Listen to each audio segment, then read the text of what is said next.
If you'd like to make a public comment to the board, please review and complete the public comment card from Ms. Bain. And we will call on you in the order that we receive them. We will receive public comments during agenda item number 2. Public comments are an opportunity for the community to address the board, although there is no dialogue. All study sessions, special meetings, and business meetings of the school board are conducted in public and always offer an opportunity for the public to come before the board. Public comments are limited to 3 minutes each. We will move right into public comments. I have 2. Is there any other? You guys, please sit down. I have 2 parts. Is there any other public comments? That's all I have. So the first one is Lindsay. I'm going to need help with your last name. Sharpnut. Sharpnut. Welcome. Thank Sit. you. You can move the table if it's too tight.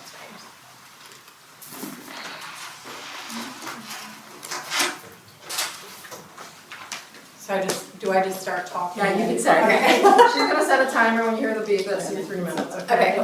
Sounds Welcome. Thank you. My name is Lindsay Sharpnut, and I've been very vocal the past 2 weeks. I had a phone call with Mr. Gardner, and he confirmed a child could get reported for legitimate bullying over 10 times. But if there was not evidence to his liking, nothing would happen, and then they just don't believe our kids. Since then, I've come across several parents frustrated with the same complaints I have. They're left feeling defeated after trying to resolve issues with the administration, and now I understand why. Dr. Bazzi and Mr. Gardner pick and choose which questions to answer and are professionals at diverting responsibility. Here are a few still unanswered questions. Will you be reviewing your disciplinary policies, and how will you support kids that are being bullied? Do you have exit surveys to understand why parents are opting for private schools? And Mr. Gardner absolutely refuses to give his reasoning for not adding the N-word to the non-negotiable list. Mr. Gardner is also not following his own school's conduct, which is notifying parents of the reports our children have filed. Dr. Bazzi thinks that because I asked nearly 3 months later and he responded that he complied with school policy, I should have been notified directly by the school within 48 hours. Mind you, several other parents share this same complaint. It is clear to everyone in the district and surrounding districts, except this very administration, that the West Bloomfield is plagued with problems and has a terrible reputation. Violence, bullying, and student behavior top that list, which are only enabled by the lack of consequences and has led to a mass exodus of teachers. Did you know that the middle school has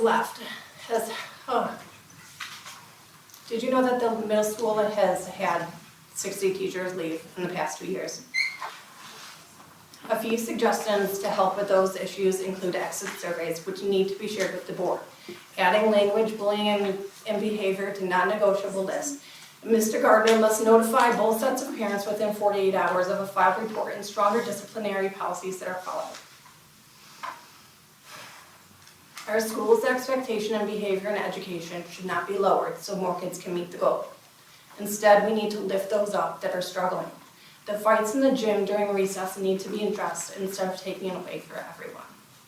At the very least, I ask that Dr. Bazzi and Mr. Gardner have some humility and work with parents to implement policies to make a safer environment for our kids. We put our trust in you to keep our children safe, but the administration is failing to meet the expectations. You're helping raise our children, but they must be held to higher standards. At the end of the day, who is the board willing to believe? Multiple parents who are yelling the building is on fire, 60 teachers that left, or the administrators who are standing in said building, willing to cover it up, and are telling you everything is fine. They must be held accountable. These kids are our future. Thank you. Thank you. And Amber.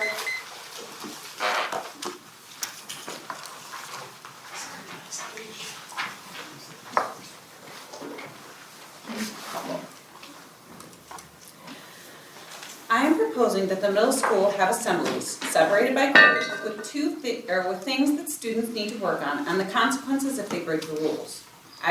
It could be twice or more a year. I think having the rules laid out and the consequences if those rules are broken, given to both parents and students, would help everyone understand when things happen the way they do. I think part of the issue is the parents don't know if there are any consequences for students' actions because everything is hushed and pushed under the rug before it is truly dealt with. Students and families should be told that if you do X, Y will happen. I understand that some students have attributes that can make it harder to understand rules and follow them. For those documented students, those rules still apply, but perhaps there could be an intervention to a point, but after that point, why is taken. These assemblies could evolve with behaviors that the staff are seeing in the school as it changes, but behaviors of students needs to be addressed and by the school and the families. I would also like to express my disappointment in how the middle school is eliminating recess next year. I have heard it is because of the fights in the gyms during recess, and I believe recess is a wonderful feature of the West Bloomfield Middle School and something parents seek out for their kids. Brain breaks are great for everyone, and it has been proven so many times over, and they are positive for academics. I would really like to see the middle school keep recess and start a conversation about the support that they need to keep it, instead of taking it away from all students because a few students can't handle themselves. I would also like to see the policy of not writing more than a few sentences on a student's discipline sheet about what happened removed. I think not adding context to a situation is detrimental to the students and the staff when a student is disciplined. The current policy, which limits the length of the description, does not provide enough detail to explain the things that occurred, played out, and were resolved. When a student moves on, if only 2 sentences explain the situation, that new administration may misinterpret that situation and treat the student differently because it was documented with limited information. Thanks. Thank you. Anyone else? Yes? Thank you for those. Agenda item number 3 is middle school water main easement and quick claim approval. Mr. J.B. Stoudemire, Assistant Super Facilities and Operations, will address the board. Thanks, I'm good.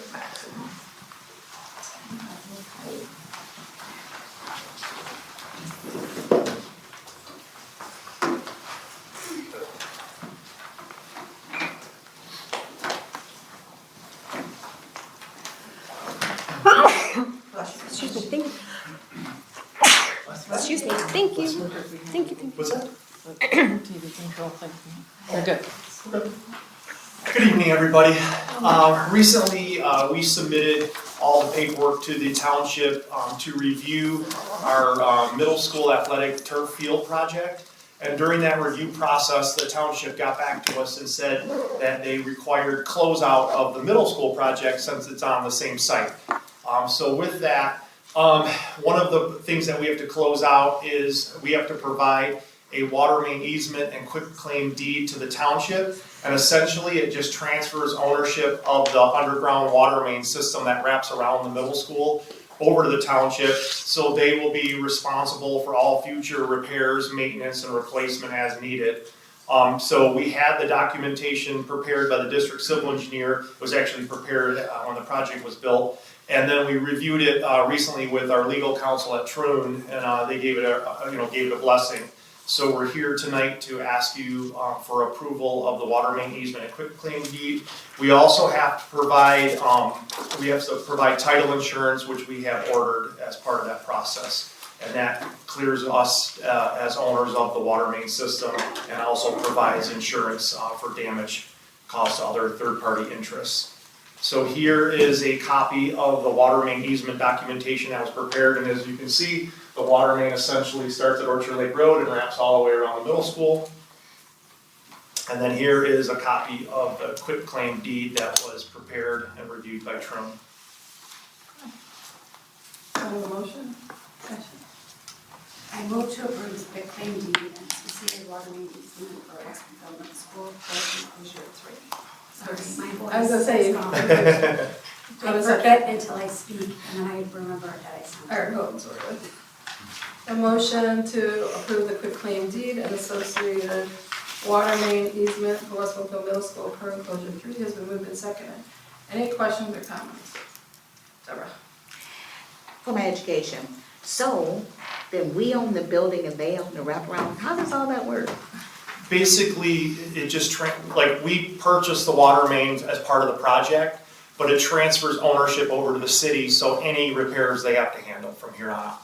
So we don't pay? We don't pay for it. As an example, like when I worked in Warren schools, we own the water mains and we had major breaks one winter and the school district had to cough up like $60,000 to fix it. In this case though, in this particular township, they take ownership of the underground utilities so that we don't have to worry about them.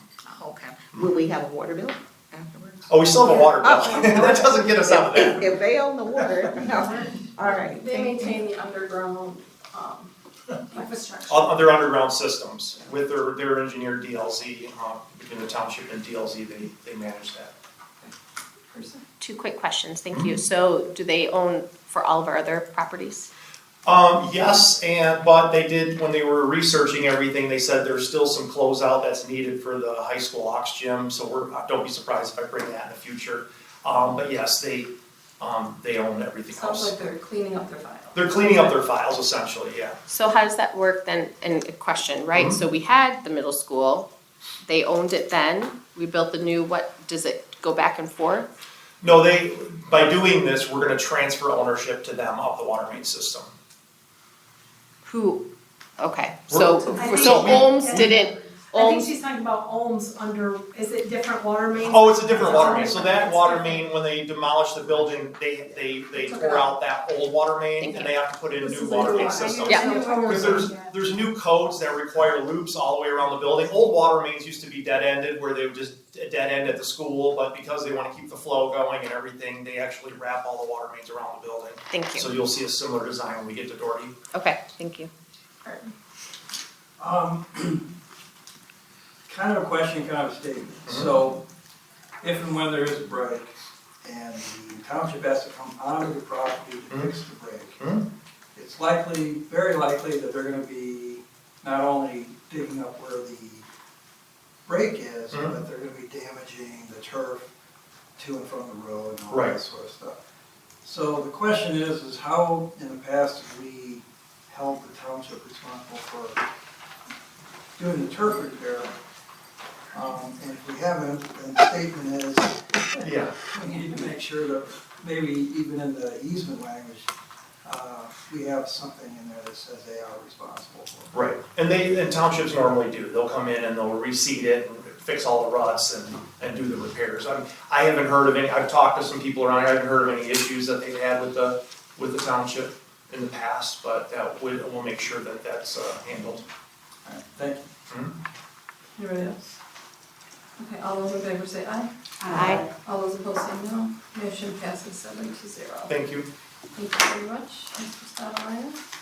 Agenda item number 4 is our curricular resource proposals review. Mr. Scott Long, Assistant Superintendent Services, Fazila Zoo, ESL Title III Curriculum Coordinator, and WIDA Access Testing Coordinator, and Jennifer Frankowitz, Chico Elementary Newcomers ELD Teacher, will address the board. So, before you guys go right into your presentation, with the whole acronyms, can you give us a little bit of what they are? So everybody knows ELD is English Language Development. Yeah. WIDA, you wanna explain what WIDA is? Yeah, so WIDA is a consortium that Michigan and a bunch of other, I think 37 states participate in. And really, it used to stand for World Class Instructional Design and Assessment, but nobody really uses that anymore. It's just known as WIDA. But it is like the hub for all things ELD, including the annual WIDA Access Assessment, which is the standardized state test given to all English learners to measure their English proficiency. So that's called the WIDA assessment. And then the consortium where teachers can go, parents can go to, it's a website, wida.us, pretty easy. And then you just find a bunch of resources there. So that's WIDA. This is one I did not know, CCSS, Common Core State Standards. Common Core State Standards, okay. Newcomers is what? Newcomers is typically for a term that the state and our district uses, and lots of districts locally, for immigrants that are typically in their first year in the United States. I think I got them all. Okay, now you guys can Thank proceed, you I for just want asking, people, when 'cause you you say made it them, I easier didn't wanna for me stop you. later. I didn't wanna stop you in the middle of your slides, so. Thank you. That's perfect. Thank you so much for having us this evening. I'm really excited to have Fazila Azo with me and Jennifer Frankowiak. They've done a really good job over the past 2 years evaluating curricular resources for our newcomers, our students that are new to the country, and then piloting. And tonight you're going to hear all about that. They presented to our curriculum council, what day, was that a week ago, 2 weeks ago? The 13th. The 13th, and the curriculum council voted to recommend to the Board of Education, so tonight you're gonna hear why. Okay, so I'm really excited to be here because it's been a long time coming. We really need a resource that targets the needs of our newcomer English learners who have very unique needs, as you would imagine. So I'm happy to share and have Jen here with me to talk to you about our what we found and what we're hoping to implement next year. So get ready, Sail and Soar. There's two parts. It is a research-based ELD resource. As I said, targets the needs of multilingual students, particularly those in the levels 1 and 2 for WIDA. So WIDA has 6 proficiency levels total, and the first 2 are typically where newcomers fall in. So it focuses on themes across key vocabulary, foundational literacy, and language skills. And then we had it piloted at 2 buildings out of our 4 elementary, Gretschko and Chico, who actually had the newcomers this year. Typically, we just don't know where they end up. Usually they're in all of our elementary buildings. This year there were more concentration at Gretschko and Chico, so they were piloted by 2 of 4, so that's 50% of our elementary ELD teachers got to pilot. And they saw all the different things that it has, and the key features are listed here, the built-in scaffolds, lots of them to support language acquisition, and very rich culturally responsive text, and then engaging content for ages. So I said earlier, there's a Sail and a Soar component, if you see the picture there. Sail is for 1st and 2nd grade, and then Soar is 3rd through 5th grade. And the nice thing is actually we'll pass these out, but you can start to see that they resemble each other, but this is just, the Soar is more appropriate for upper grade levels. The pictures and the examples that the students are going around. These are the teacher manuals and these are the books that the kids get. Yes. Yeah, so when we look at, we go back to the slide before, Yeah. when we look at the wonderful little symbols, Yes. will they trace through something, or was that for? No, just visual aids for the presentation. Oh, Yes. okay. And as we were evaluating and piloting this resource, we really found that it hits all of our belief statements and our strategic goal areas. I mean, it really does highlight and provides equity to all of our students, and ensure that even our lowest language proficiency students have access to grade level content. Our timeline is as follows. Last school year, we established an evaluation team. Jen was part of it. We included an administrator, one of our elementary principals. John Teal was on it, and one gen ed classroom teacher joined us, a para. We had a pretty robust team of diverse roles. And we looked at a few different resources that are implemented and used in the county, and we found that this particular one was the only one that covered all ELD standards. So it was like a no-brainer that that's the one we're gonna go with, because we don't wanna risk, when our students are taking the WIDA assessment, we want them to have access to all the standards that they're going to be assessed on. So that was it, and then we piloted, as I said, 2 out of 4. We had a lot of professional learning throughout the year, just different trainings. We had like a Q&A session with the rep. He came in, the rep from Vista Higher Learning, the company, came in and spoke to our teachers, gave different trainings based on what they needed. So they had access to all of that. We had a lot of stakeholder feedback and, students as well. Students, teachers, we gathered their feedback, and you'll see the data later on. Sorry, I moved on to pilot like a minute ago, and I didn't choose to say that, but yeah. So that was this year, the stuff that I just shared. But last year, we did more of the look-fors and established like, what do we really want out of a resource? We did that last year. Then this year, when we did choose, obviously because of the standards-based resource that we found, we realized all of the look-fors, it really did hit them all, and you'll see that in later slides. And then our goal for next year is to implement in all elementary schools with newcomers and with level 1 and 2 students who might not be newcomers, but like are in 1st and 2nd grade. So oftentimes they resemble, if they're coming from a home where, and especially if they're not US born, or a home that mainly speaks a language other than English, then that like 1st grade year is still part of their 1st or 2nd year in the US. So it can be used with them as well.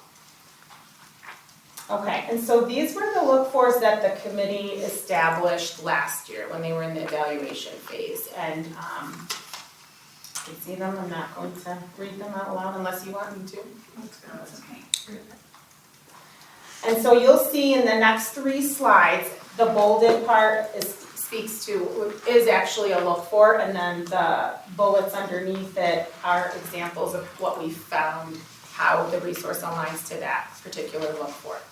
So I already talked about the standards, and what we loved about it too is that it's not just aligned to the WIDA ELD standards, it's fully aligned to the Common Core state standards, and there are specific examples and page numbers listed in the teacher's manual of where those standards are hit in the resource and where the ELD, both the ELD, and we have examples of that too if you want to share it, but I think we'll keep it unless someone wants to see it. Assessments and progress reports are another look for, and it has a lot of built-in formative assessment checks regularly, different scaffolds also within the assessments. And progress reports, we found that they actually can be printed and shared in different languages, which we love because we definitely want to hit our families' engagement and make sure that they're aware of how their students are doing. So it was a feature we really liked.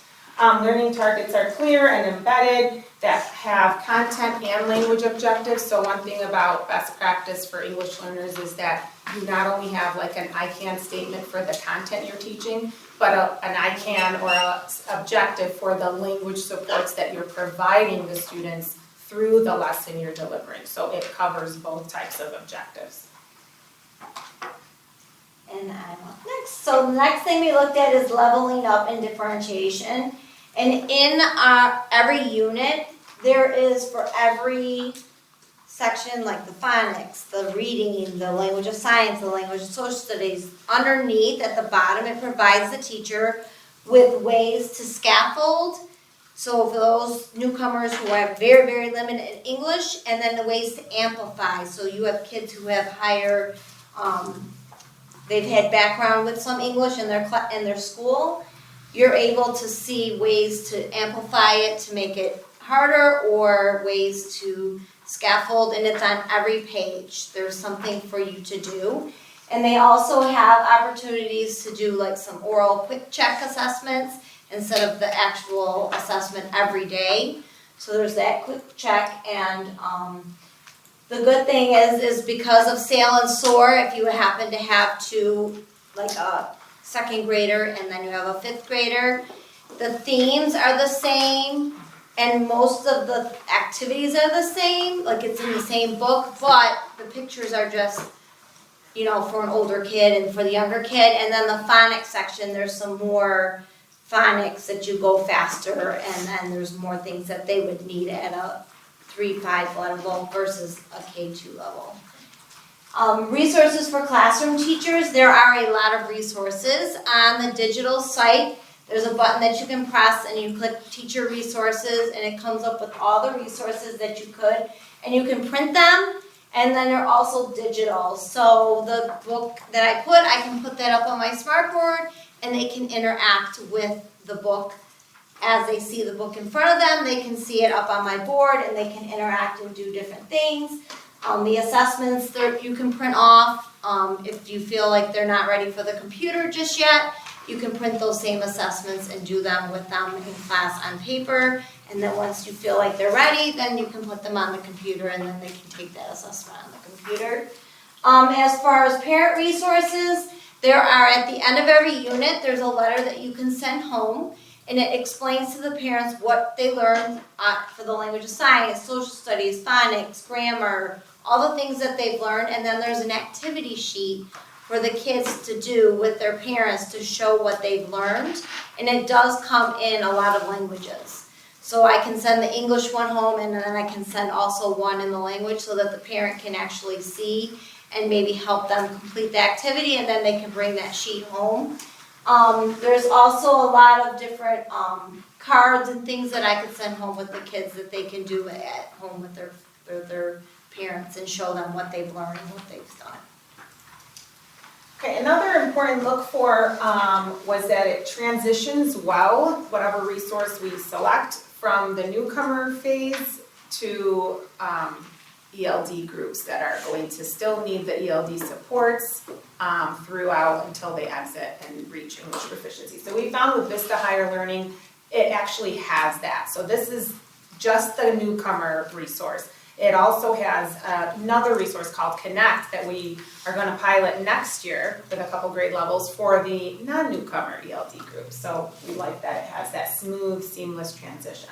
Additionally, some of the other resources we looked for, you had to have like an hour with newcomers, or it just had a different program delivery program model. And this one really fits well with our 30 to 45 minute model.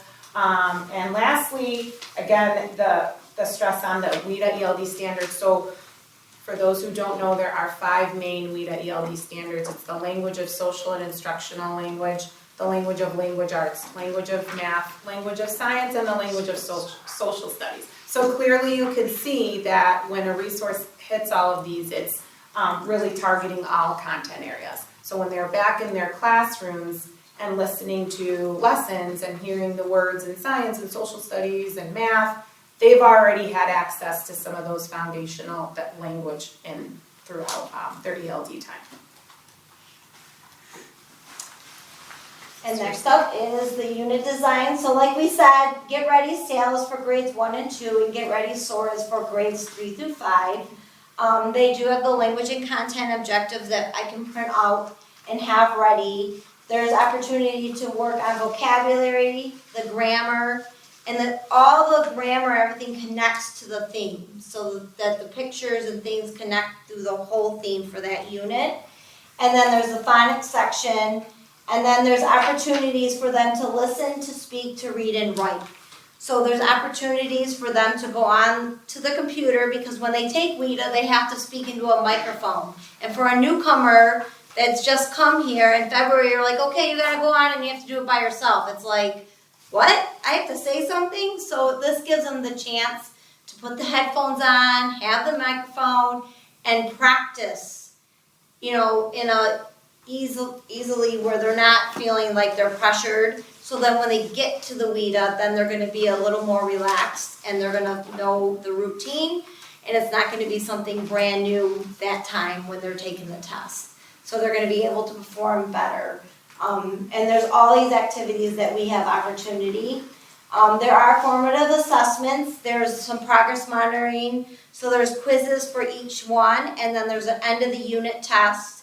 At the beginning, when you first start, there is a placement test, so you can kind of see what skills they already have going into the units as you start. Like I said, unit assessment, there's that assessment in the book as you're doing it. There's like a quick oral assessment to see did they get what I just taught them. And then we can go back and review if they didn't get what I had. Student workbooks as well, they're connected. There's the vocabulary, the grammar, the reading, writing, and speaking to meet all our ELD standards. There's a lot of visuals, lots of pictures with the English word underneath of it, so that helps them learn what that word is. It's appropriate to their age, so the K for 1, 2. I keep saying K. There is K2 together, but 1, 2 is more, the kids are more their age, and then 3, 5 is a little more of the kids that are at 3, 5. There's lots of practice for independent work, so we teach the lesson, and then on the next page there's an activity for them to do to show what they've learned. Sometimes we do it together, sometimes they do it on their own. There's sentence frames, there's modeled responses in the text. and it's available in print and digital. So they can go onto the computer as well and bring up the text onto their computer. So they can either do it on the computer or they can do it in their book. The next thing we have is we have these books. So there's a level A, B, and C. And it goes with each theme, like the math, science, social studies, and language arts. So there's a level C, A, B, and C book. So A is more of a book that I would read with them if I sat next to them and read with them. And then the C book, a B book was like if a student came with some language. Like this year I had a 4th grader who had English where he was in his school. So he had some background English, so he was able to read the B.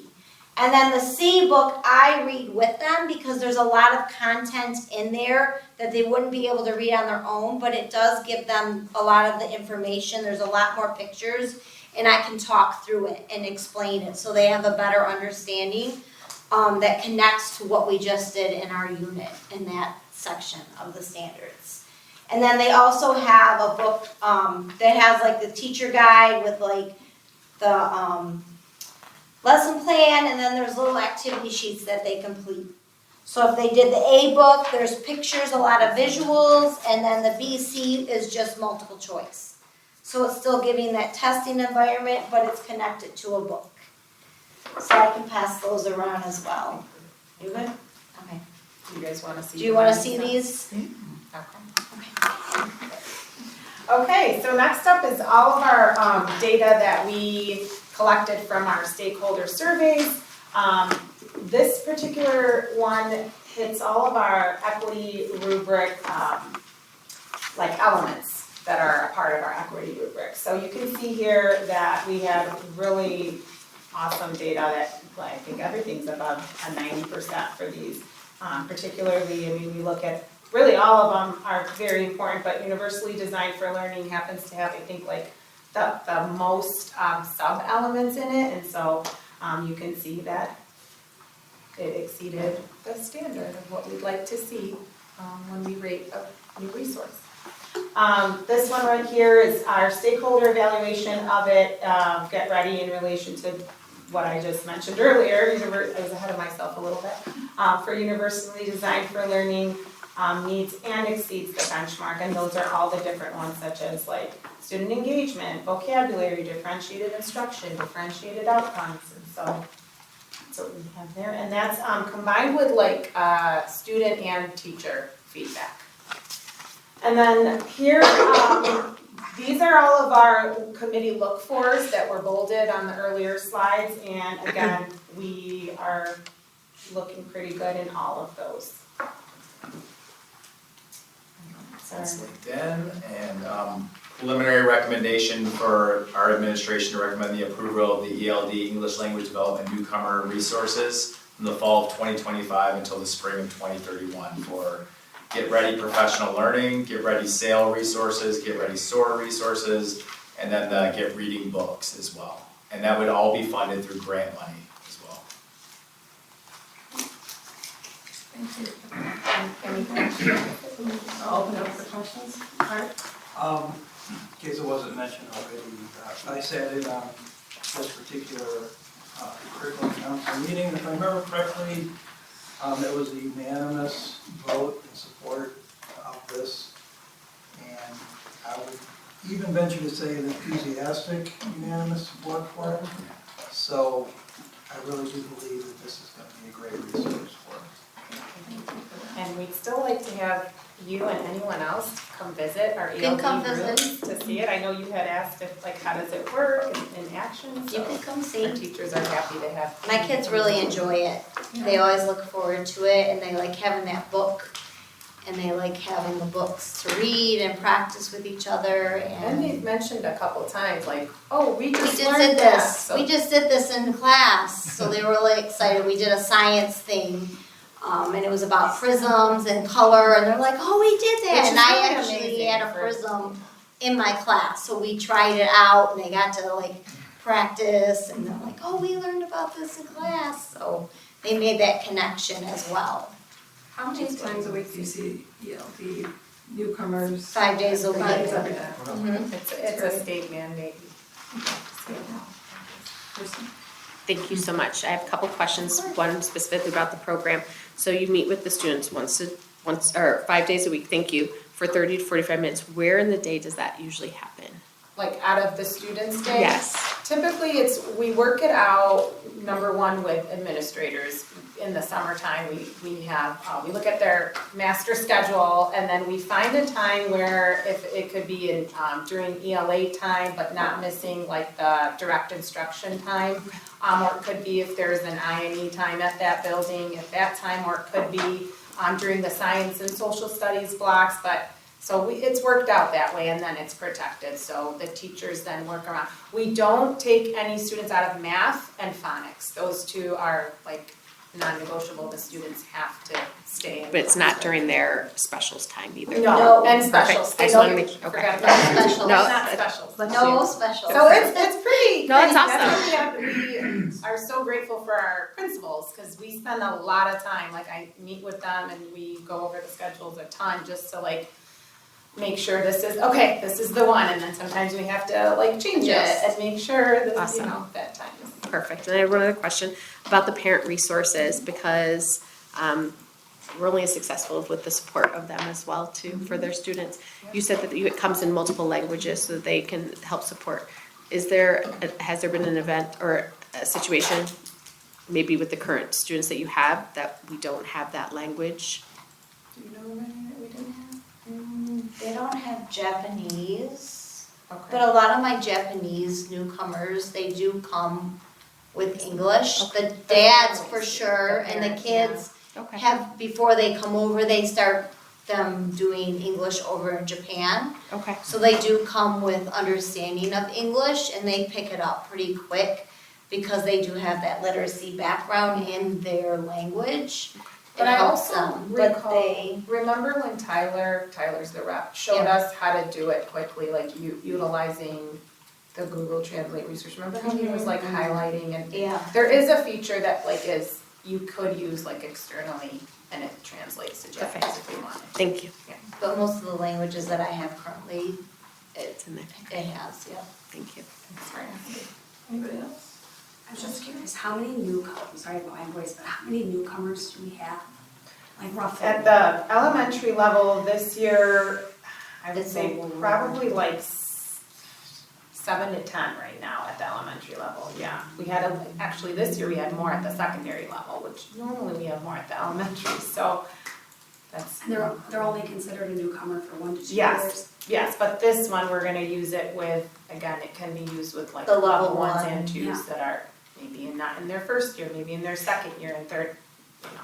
And the kids can get continued support even after 2 years? Yes. Oh, they yeah. get it, Our Until EL they're students done. have to Until they continue exit. until they meet Until they their, exit, yeah, yeah. state exit criteria is like a 4.8 on the WIDA Access overall score. So until they reach that exit, we're required to give them support daily, Which is a high level of academic, like, yeah. it's that academic language. And I just wanted to mention thank you for the grants. yeah, the grants, thank you for writing the grant. I'm just curious, is there a website that supports the teachers? And are these activity sheets available for teachers to download? With the, Are you talking about like all the workbooks Yeah. stuff? Yes, Yes. it's online too, the we digital have a site that we can go to.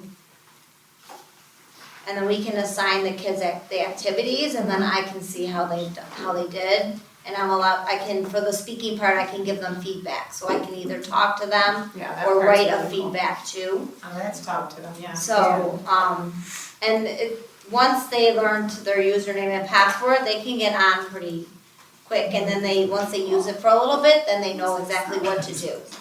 perfect, thank you. And we noticed the difference in their anxiety level this year, like Jen noticed with her students taking the WIDA speaking test, because again, you have to speak into the mic, because they had all the practice beforehand with this resource, so. They weren't as nervous, and they just seemed to be more relaxed, because they do it in the class with everyone there. So then when they have to do it, even though they're spread out more, then they're like, oh, it's no big deal. They don't, I'm not afraid to speak. So again, just helping me understand, so the WIDA is the assessment Yes. that the students take. How does the WIDA and that student work themselves into our state assessments or the NWEA, or how do they work themselves out of it? Meaning that if you are coming in, you don't have the benefit of English, do our state assessments, are they in their certain language, or do we tease them out, or? So I personally wish they didn't have to take M-STEP and just took WIDA, especially a newcomer, but we don't have that luxury. So when a newcomer, for example, takes M-STEP, first of all, first year in the US, they're exempt from the ELA portion. If they're 12 months and under, which is amazing.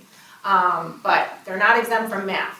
So they have to take that, and then after their 12-month mark, they're not exempt from ELA either. So we have, state allows us accommodations such as text-to-speech, a bilingual word-for-word dictionary, a translator that can translate parts of it, not really as much in ELA, but for math, social studies, science. So they do have access, thankfully, to those accommodations when they take both M-STEP and NWEA. So that helps them. Still, it's really hard to watch when you have a newcomer that has to take the test, but we have teachers like Jen who are very encouraging and loving when the students are taking that test to make them feel like you got this and don't stress about it, because they are really overly tested. They have to take one more test than everybody. Yeah, because you mentioned the WIDA, which we know you have to, Yes. they have to Yes, test. they took But I was all of wondering, them. how do you merge that in? Then another question, you talked about 7 to 10 kid newcomers in the elementary level. So in the middle and high school level, what do our numbers look like? I would say combined, we're at maybe 15, middle and high, yeah. And where do we lean as far as country of origin? So where Yeah. are our newcomers coming from? What So country? we have had an influx from the Middle East, especially at like Doherty and Chico. We still have Japanese students coming in, but I feel like recently, I think that some of the parents work with the US Embassy, and so they get a job here for like 4 years. And we've seen a lot of Arab American families coming in for that reason and coming to us, Bloomfield. And then Hispanics as well, like our Hispanic population is on the rise. So the three, I would say, from the Middle East, maybe Iraq, Lebanon Yes. are the big ones. And if you're wanting countries, in particular, Mexico is another one, and Japan. Those would be our top. And one more too, this seems very And fantastic. Ukraine, sorry, we've had some from Ukraine, yeah. Ukraine. Since the So thank you for your passion and interest. I can tell that you are in it to win it. So that is just absolutely fabulous. From a socialization perspective, and I know those books really don't, do that part, but how do we get those kids more socialized within our, in the student population? Or we find it's not very difficult, or? It is, and sometimes they have a 6-month, we've witnessed, actually, one student who was pictured, they have like a silent culture shock phase, and that's based on research. And so we've seen it happen, but just by continuously, following routines, classroom structures and procedures, and really showing them love. I mean, that's the main thing, Yeah. right? When students are here, we can't place all academics on the front of the line, but really making sure their social and emotional needs are met and giving them that grace and time. So that one student who was pictured earlier, she was using the interactive board and working with it, and then she was using the workbook. She was not speaking for probably 2-3 months, very, very little, very, very little. And then just over time, again, just consistency really helps, and that feeling of trust. It takes a little bit longer for some than others. Some will come and a week later or the same day are ready, raising their hand and are trying, and just depends on the background and the culture that they're coming from and the home life too. So just building that. Building those the relationships, building a relationship and really letting them share and getting to know. A lot of times they'll be like, well, that word is this in my language. And I'm like, okay, well, it's this in English. Let's say it in English. Okay, now say it in your language. So making sure that they feel, a part of the class and getting to know them. And their classroom teachers do an amazing job with this too. Like I'll say, it's not just an ELD that we see that the relationships, like they Yes. go above and beyond and make them feel at home in the classes. Thank you for that love, passion, and concern. Thank you for. So the numbers that you shared, that's newcomers, it's not English language. No, We're yeah, gonna that's teach it kids. Yeah, we have Like, I don't want, we have over 350 ELs. right, that are that's, I active just in wanted to the make sure program. that everybody Yeah. understood that we have a large population Yes. learning English. Yes, and if you look at just immigrants, which are, the state defines the first 3 years in the US as immigrants, even though, like, we know immigrants as anyone who's immigrated and not, native born, but if you look at immigrants, we have around 90 district-wide that are in their first 3 years in the US. Kristen, do you have something? I do one more, and so now we're on the recommendation with the budget, and so again, to echo what Ashley said, thank you for the grants. How much of this is reoccurring? It recurs every year. So that whole total dollar amount, so like if we buy, if we So you purchase, mean like, the the resource, recurring like- grant, the grant recurs, like the grant allocation recurs every year, but the recurring costs are gonna be, The the books. books are not recurring, Once we Get ready. get them, Just the we'll. workbooks. yeah. It's a 6-year, the second and third bullets are 6-year licenses and Thank you. subscriptions for 6 years. And then we estimated about 20 to 25 students that we would continue to get as service. newcomers, yeah. okay, Or again, level 1, 2 students, we're not just gonna use it with their first year. And then that last one, Get Reading Books, is, we're focusing on the level A and B first, and then if we have enough grant funds next year, maybe we'll buy a level C kit. amazing, thank you. I just have 2 questions. You guys are being so generous with your time and Yes, our thank questions. We're excited, normally you all wanna learn this this, part, right? right? We're not So used to it. We're taking advantage of it, okay? Thank you. So is there a home digital resource for kids to play with at home? Yes, they can log in, once we have their login, I could send that home, and they can log in from home. And then there's actually a parent button Okay. that says grown-ups, so I can teach the parents, and they can go there and they can look at the actual So assignment, you might learn and as they well. can see how they score, so I could meet with those parents and train them on how to look up. But the kids they're like, what's this button? And then they see how they're doing on their scores, and you can click on the actual assignment, you click on their score, and it brings up the whole assignment. And for the younger kids, they put smiley faces if they get it right. Okay, great. And my next question is the secondary. When you have a newcomer in secondary, is that something that we're gonna be evaluating, or is that, That'll be on the cycle, That's yeah. on, yeah. that's on the next cycle? Next year's Okay. secondary ELD evaluation for ELA. Very good. Yeah, but don't worry, we do have a resource currently for that. I'm sure you It's do. inside for But I middle know there's school and cycles edge for for high everything. school, yeah, so we do have one. All right, wonderful. That's all the questions. Thank you all for your time and presentation, and we learned a lot. Hey, thank you. Thank you for Thank asking, you. and Thank for you, Jen, listening. thank you, Adele, great job. Good job. No, I have one and then. You're welcome. Okay, so next on the agenda is our elementary school of choice discussion. Mr. Scott Long will again address the board. That previous presentation will be way more interesting than this one, but this one's also interesting as well. I wanna take us back to December, when the Board of Education approved our criteria-based schools of choice. 105 students at the elementary level, 15 at the middle school level, and then 85 at the high school level. Currently, I'm excited to say that all 105 slots have been filled, enrollment is completed, that is fantastic, and the same is the case with our 15 slots at the middle school. We talked last board meeting about the high school, and we talked about what we're doing to address that. However, some things with the elementary came up, and we wanted to review that with you today. So I want to really quickly review the process for our elementary schools of choice candidates and how we got to where we're at today. I think it's a helpful context.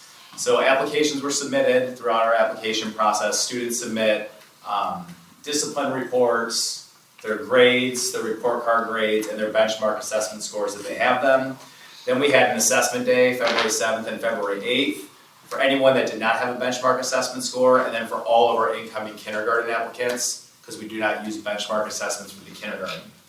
The lottery took place on February 15th, and then from there, any student that met the criteria and was first in the lottery, they got their notification that they were in. Those that met criteria but did not hit the lottery, they got notification that they were waitlisted, and then those that did not meet criteria said, sorry, but please try again next year. After that, we went through the enrollment process. We set reminders to make sure that everyone completed the enrollment process on time. We had a deadline established, and those that met the criteria, hit the lottery, and finished their enrollment in time were in. Then those that did not, we moved on to the wait list and got to the 105. Right now, what we found is that 8 of our 105 SOC enrollments are currently residents in the district, and they applied to schools of choice for a variety of reasons. Mainly because their residence is outside of the West Bloomfield School District residence area for next year. When we made our December recommendation, we were not expecting those 8 specific slots to be taken by current students in the district. We really anticipated additional students that are not currently taking seats. Right now, we have 16 students that are currently on the wait list that met criteria and are eager to enroll. I get calls, emails almost every other day. Is there a spot for me yet? Is there a spot for me yet? Which is really exciting to me because it just shows how attractive our district is. We have room, you'll see here, the slots that are filled by current WB students, 2 in second, 2 in first, 3 in third, 1 in fourth.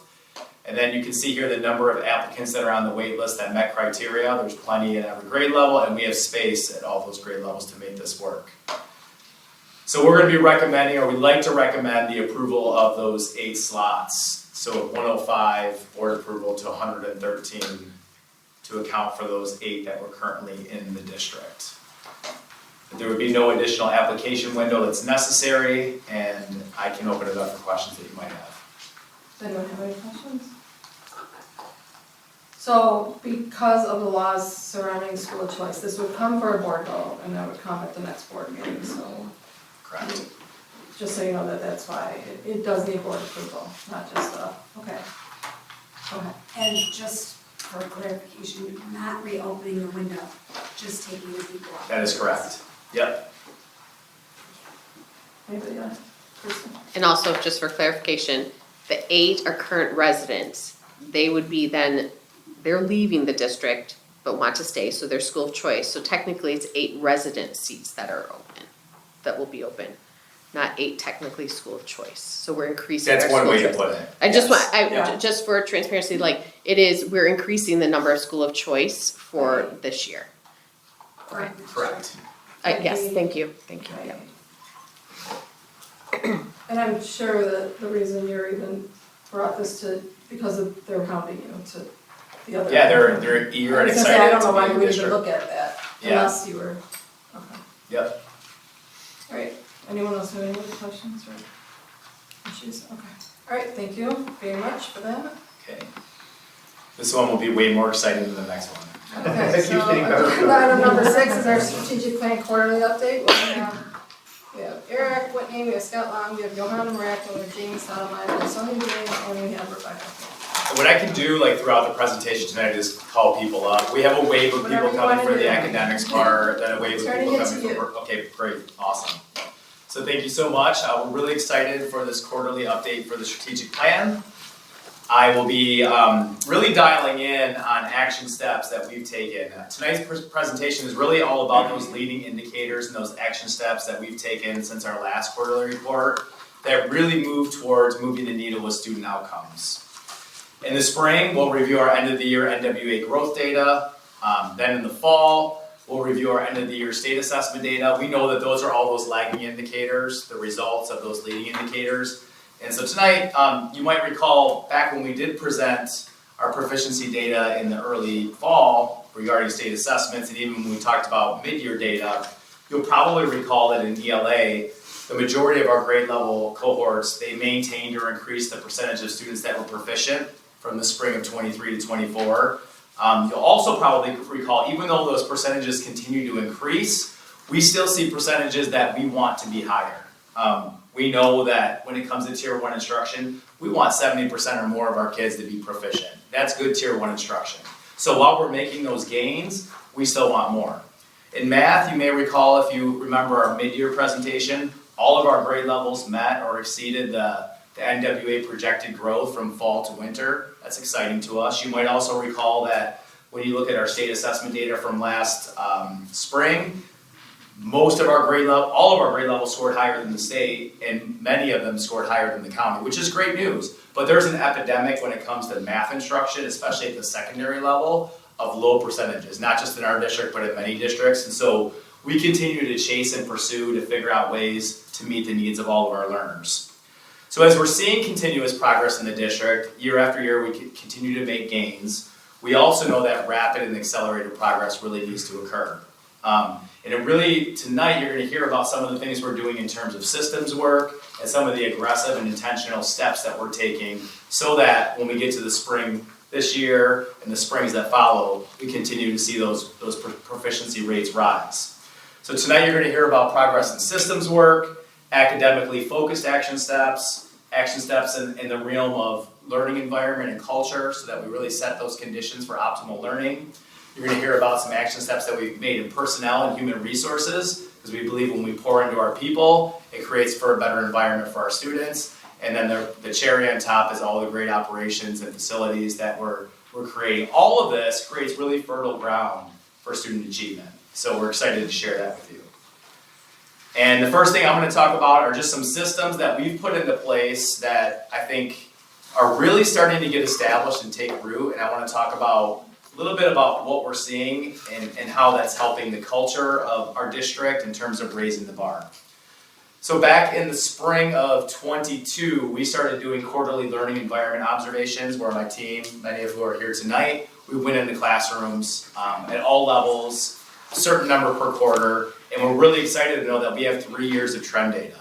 And what's starting to happen now is we build this culture of data with our administrators and our teacher leaders and in these different groups. We're really starting to dig into this data and make specific tactical steps about how to maneuver next. A good example would be last winter, our literacy leadership team, we looked at specific data with this in terms of how we're identifying learning targets and how proficiency scales were used with that. And there were a lot of aha moments that we noticed in our buildings. And we said, wait a second, maybe instead of focusing so much on the proficiency scale piece for our early elementary, what does it look like to dial in with the learning targets? I think if you have been to our last couple of board walkthroughs, you'll notice that those learning targets are abundantly clear.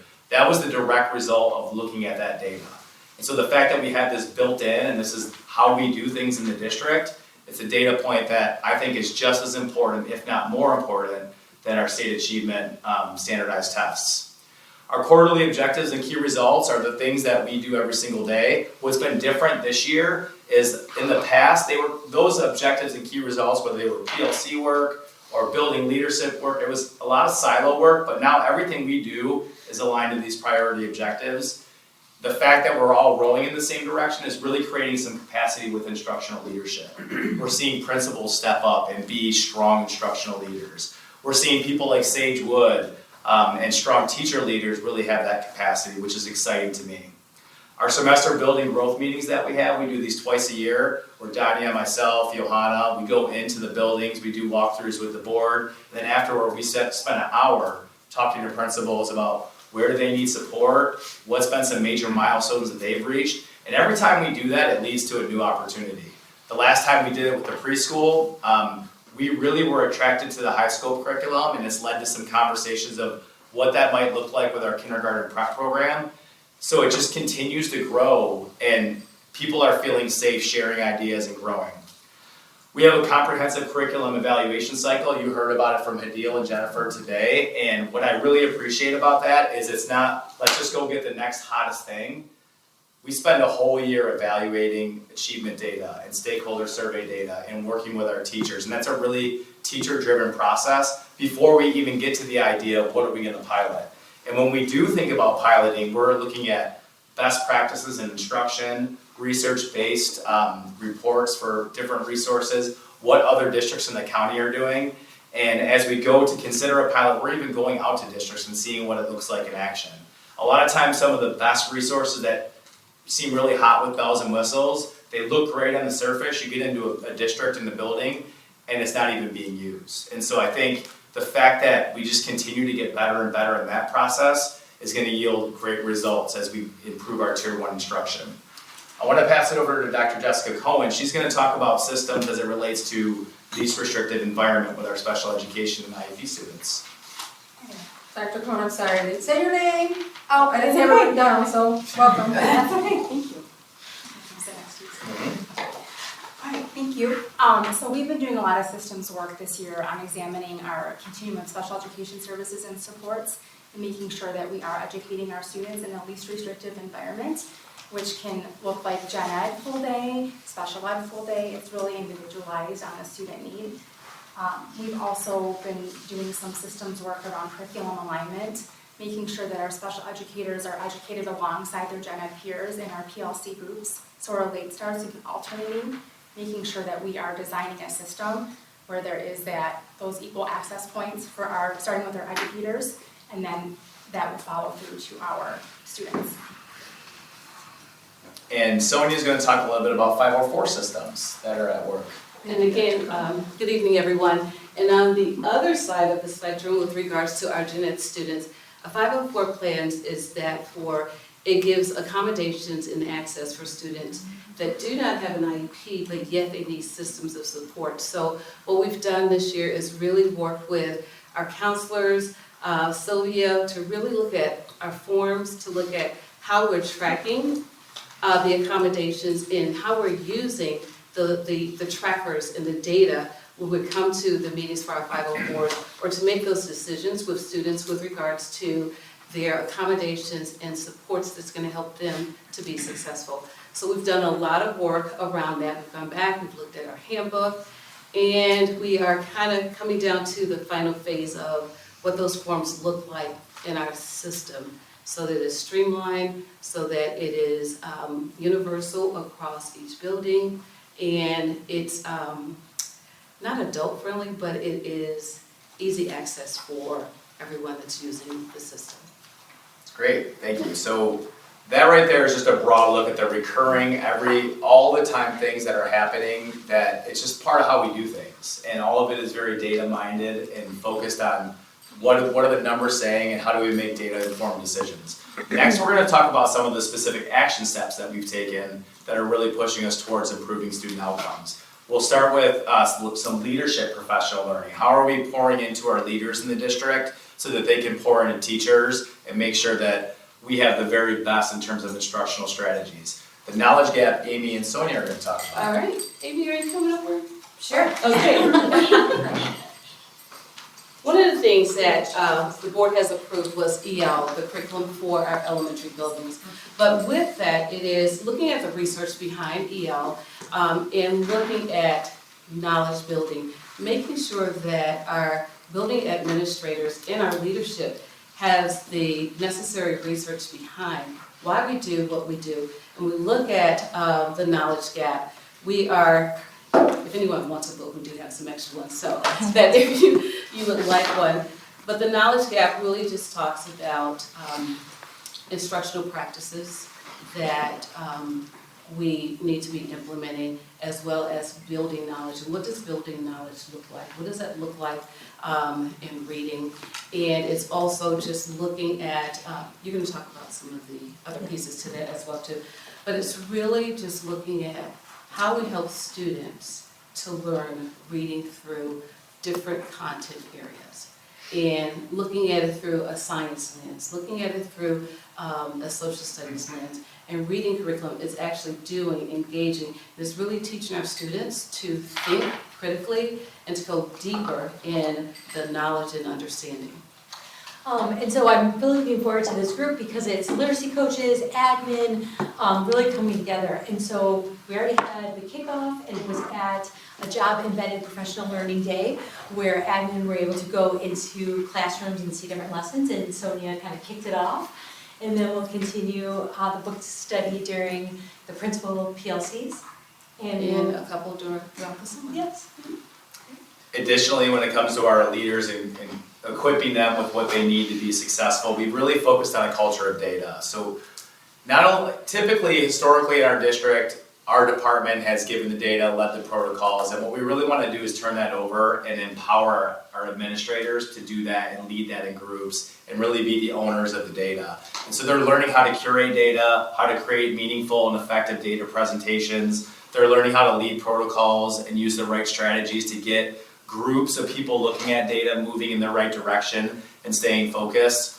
We've done all types of PD with the administrators this year. We've done asynchronous PD, where they go with self-paced, mastery-based learning, where they're taking a pretest, seeing what they know, and then moving on to the right module based on their level of expertise on the quiz, small group instruction.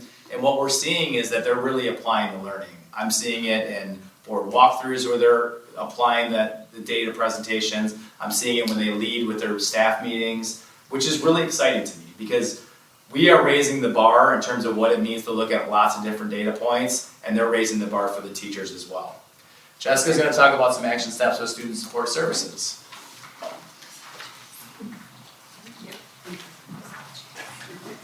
So I already mentioned curriculum alignment a little bit.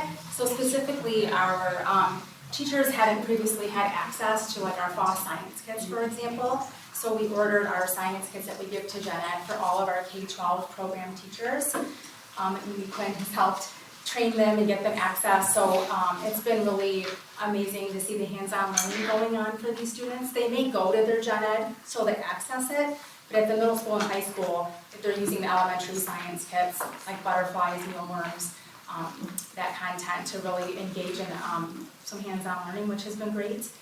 We've also done some work with UFly, which is an intervention that University of Florida Literacy Institute training that our reading interventionists have been using. So we've trained our resource room teachers at the elementary level and our program level teachers at elementary in UFly, so they can really mirror that same instruction within their special ed environments.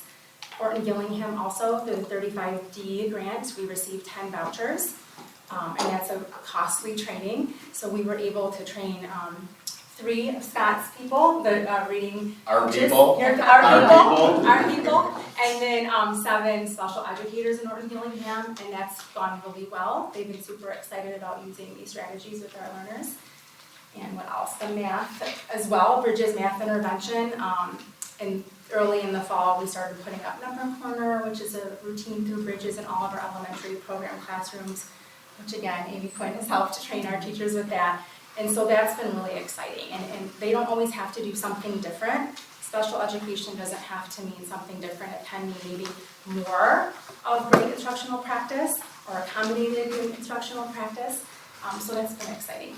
And then expanded access to specials with our shift in STEAM teachers. We had some additional FTE to use. So at all of our elementary schools, our programs have had they've received music classes, PE, our classes with their Gen Ed peers, which has been exciting. The special ed teachers have been really excited about it. We've gotten good feedback that the kids enjoy going, so we're hoping to continue that in some capacity.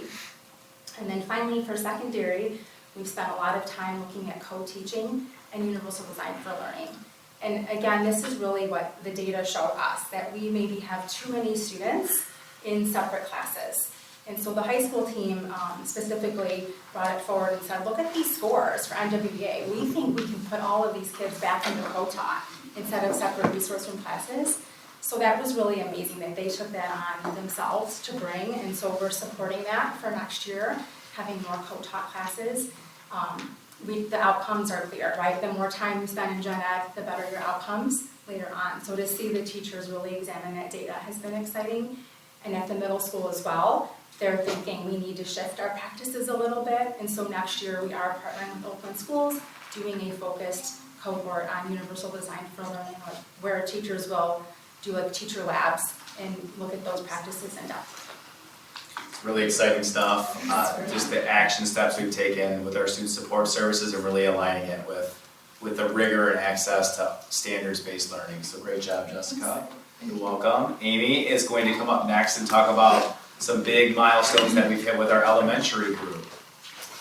Gosh, last time I was here for a meeting like this, I had the EL resource that you were looking at, and so now I'm excited to say that we are all ready for professional learning to begin for elementary in June. When we look at math, the math curricular resource, the team is currently finishing up their evaluation of Bridges. So it is year 1 for math curriculum for elementary. And then for the update on STEAM and Laker Learning Pilot, the K-5 STEAM Committee is in the process of refining how STEAM and Laker Learning will be implemented for the next school year. We know that we will continue to use Project Lead the Way. At each elementary school, 12% or more of the students in Laker Learning met STEAM criteria and entered STEAM at the start of semester 2. And then 80% of students that were interviewed, these were 3rd, 4th, and 5th grade students, they were STEAM students. They noted that STEAM has improved their school experience.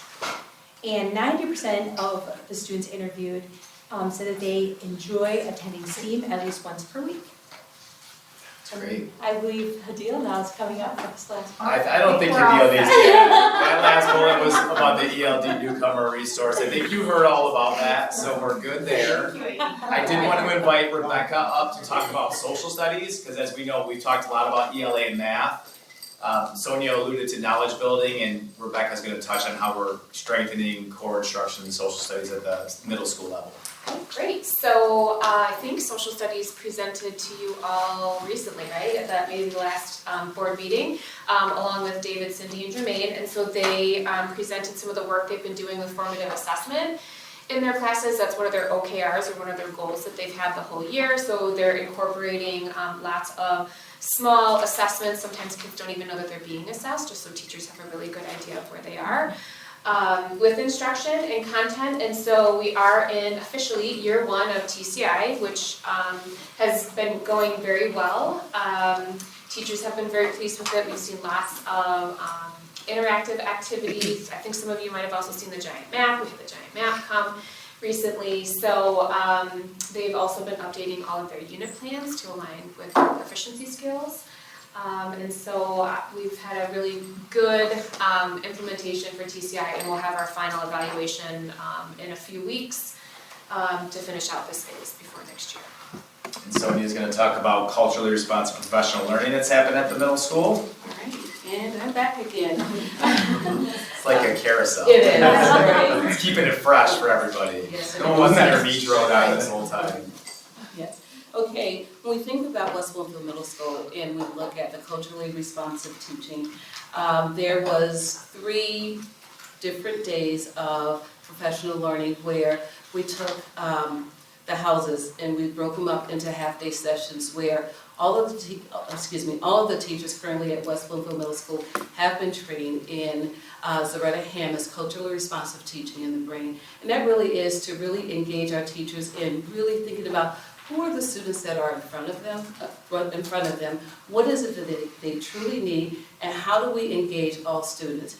And then taking from that brain aspect and understanding the age and appropriateness of the students that are in front of them, looking at the culture and the climate.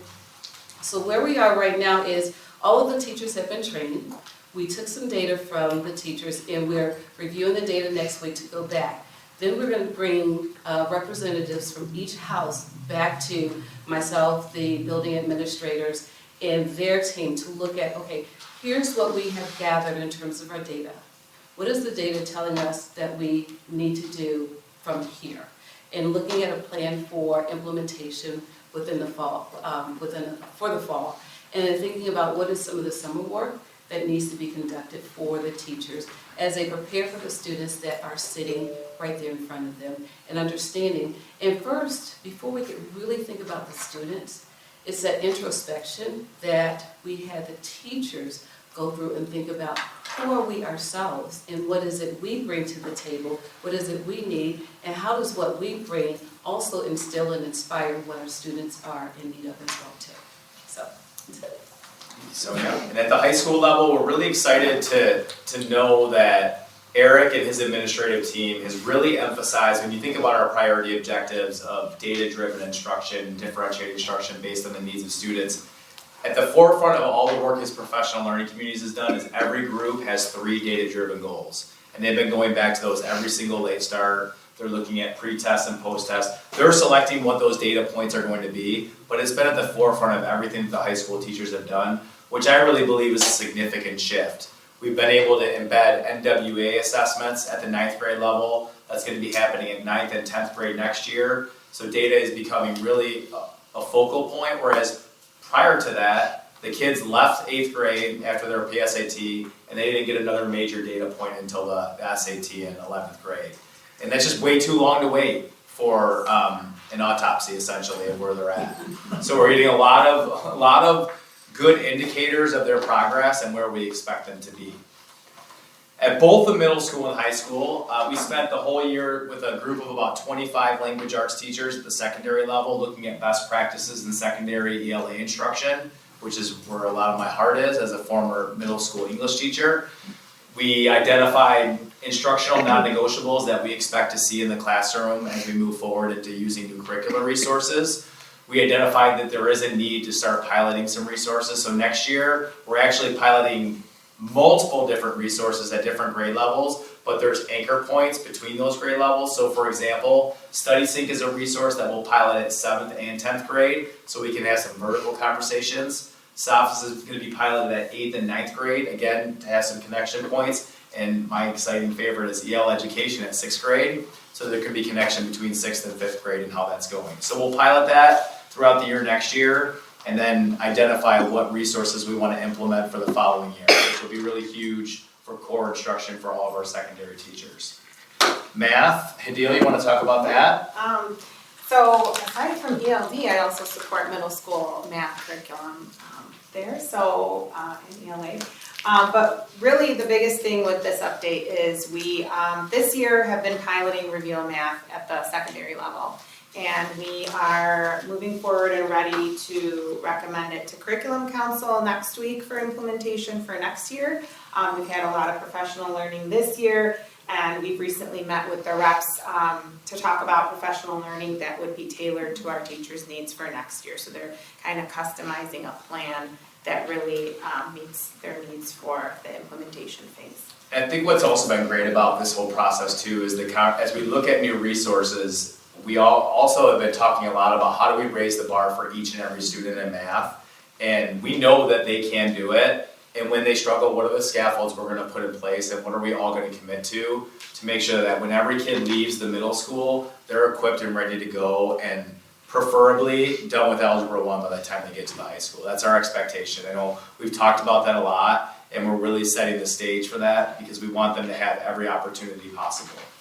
Secondary Spanish, it's been many, many, many years since they've had a really quality resource. And Miss Bai, who's one of the high school teachers, she's amazing. She's been leading that work and supporting us. And we've piloted for a whole year, and we'll be bringing something to Curriculum Council as well for our Spanish students that are learning Spanish. So that's really exciting. And then in terms of action steps for culture and learning environment, Sonia and Rebecca will talk about what we've been doing specifically to create the right conditions to make students feel comfortable and safe in their learning environment. Okay, great. You can scoot over. Oh, we can scoot over. Okay, good. All right. So the first thing we want to talk about is this is something new. Megan Hertzai at the high school, Brooke Buffmeyer, and Kelly Danton, they have a grant, and they have started elementary, I think they call it Laker Connect, with the elementary school. So their advisory class has paired up with a couple elementary school classes. And so in February, they were pen pals, so they wrote letters back and forth. And so you can see up there picture, that's what their format looked like. So they could send letters back and forth. In March, they made videos for each other. So there's a video link down there. The high school kids, we don't have to play it, but we can, I guess. I don't know, we don't have time. But the Color Monster, so some of the classes were reading to the younger students, then the younger students sent one back. April, they had a Google Meet, so they were able to meet and talk. And then we have a meeting Monday, and they're going to plan their final in-person visit, which will be really fun. High school kids are just as excited as the younger kids. And I know it's been done before, we've had some things like this, but just to see it over again, and this is really totally teacher-led, and it really is around just basic, being a good friend, what are emotions, and just really kind of, being good mentors and role models, and the high school kids are really loving it. So Best Self medal. So at our elementary schools, we have Lyle here on our medal, and so in the elementary classrooms, students are giving these to each other. So there's one per classroom, and if Sonia is being her best self by being prepared this evening and coming to sit next to me, I can give it to Sonia and say, Sonia, thank you for being your best self and following our social contract. I can get it off all my lanyards. And some teachers do it at the beginning of the day or after recess, but these, yeah, we've had to cover them with like a plastic sticky because they were getting all bent up and because they've been all over the school. So, but the Lyle medals are fun. Continuing with our ruler lessons that are paired right alongside CKH at the elementary school. Those lessons are all done, produced by our teachers with the ruler support, so that's been wonderful. At the secondary level, for West Bloomfield Middle School, they have a very strong PBIS system. I also have another tag. This is something fun they're going to try next year. So their PBIS system right now is punch cards? Yeah, so we might try using a QR code next year. And so that might be something to digitize it, make it a little more efficient for kids. Always partnering with the coalition, right? They're always here willing to bring anything in that we feel we need. The high school still has their SDL lessons again, ruler school. And we've expanded our Easter Seals partnership with West Bloomfield High School and Scotch. And so we now have an Easter Seals therapist that comes into our schools. It's a wonderful partnership. It really helps provide extra supports for some of our students who aren't able to get those supports outside of school. And Hadil, did you just finish? Just the quarterly? The quarterly, okay. With the exclamation mark on it. Finish it off. Continue to have our quarterly multilingual parent meetings. We actually have one coming up next week if you'd like to stop by. It's at Chico. I think the Are flyer's you over there. going to do like the painting with the Maybe next year, peers? Okay. after the program reviewer shared that you can use. But yeah, our parents look forward and they give us feedback at the end of each meeting. We survey them and then they share what topics they'd like to learn about next, and then we use that to plan our next meeting. So we're really excited to see the engagement in those. So that's it from our department. We're going to pass it over to personnel and leadership. It's really an honor for me to bring up the people that are behind all the work. You hear me present the data and we talk about what we're going to do next. So it's just such an honor for me to be able to bring in the people that are working tirelessly for our staff and our students to really move things forward. Eric and Johanna are going to talk about personnel and leadership next. Against you, Scott, but it's really nice to see them and hear from them too. It's great. So. We like you, but however. Thank you very much. Mr. Long told us to rate it in because the highlight was really all that. But if you don't know, if you haven't noticed, I mean, my overarching theme is that our foot is on the gas. Yep. And we are, I mean, it's amazing what really our teachers and our leaders are doing. So same is true in personnel, but we're going to go very quickly and be pretty brief because I want to save my time for a presentation a little bit later when I talk about systems. I'm going to go out of order because I'm going to touch on 3 things, and I know Johanna wants to touch on a couple as well. So I just want to mention our quarterly new teacher training. It's really interesting the way that teacher hiring has changed in the last couple of years. We used to hire everybody in the summer, everybody left at the end of the year, and it just doesn't happen that way anymore. And we've really noticed that our teachers that are onboarding at a different time of year really didn't have that great foundation that you get when you go to new teacher orientation in the summer. So we've added quarterly trainings, and that is in partnership with our mentoring program leaders, and they do a phenomenal job. And we work together to really make sure that a teacher starting gets great onboarding no matter when they come on board. So it's really, really helpful. I also want to just play that off into new teacher professional development. That's also a really collaborative effort with our mentoring program leaders. All of our new teachers, all of our probationary teachers have to have above and beyond PD that's required by the state of Michigan, and we work with them to really plan that out. It's just-in-time training so that they get the things they need when they need them, right? When it's time for parent-teacher conferences, they're going to get their session about working with parents and how to communicate and what to do. So I find it's really a great investment that our district makes into our mentoring program, and that has allowed us to really strengthen our new teacher PD. The last thing I want to talk about very briefly is our hiring process. We've been really focused on making sure that our leaders know how to implement best practices in hiring, and that we are really strategic and intentional in what we do when we hire teachers. I always say that's $1 million investment when you hire a teacher, because over their career, that employee will easily cost us $1 million. So this decision that you're making today is $1 million decision. And we need to make sure that we really invest in the process up front. All of our teacher hires, for example, include doing a demonstration lesson with real children, not the committee acting like children, but real kids.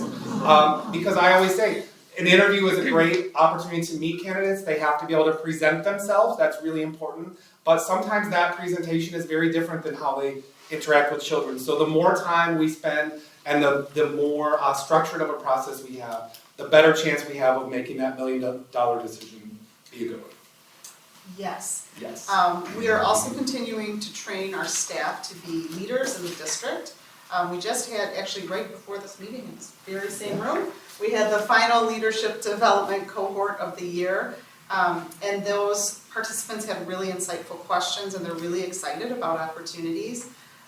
One of the things that we've changed, the way that we practice in the buildings in terms of leadership through the leadership development cohort, is that we have teachers in charge, so that when our principals leave, they get a real opportunity to see what it's like in the building to be in charge. So that's been exciting for both our principals, because I think they feel a little bit more secure when they have to leave the building, and also for the participants in the program. And then we've also, our union has asked to partner to provide some additional financial training for our staff, so we were able to partner with a local credit union this year, and they provided some great information for our early, mid, and late stage career teachers. Actually, our staff in general, parapros were invited as well as our secretaries. So we were happy to be able to offer that, and we'll continue that in the future as well. And the last one of those wrapped up a few weeks ago. And Becky's going to come up and talk a little bit about action steps we've taken with communication and community involvement. I'm in the on deck circle. You're on deck, ready to warm it up. Want to come?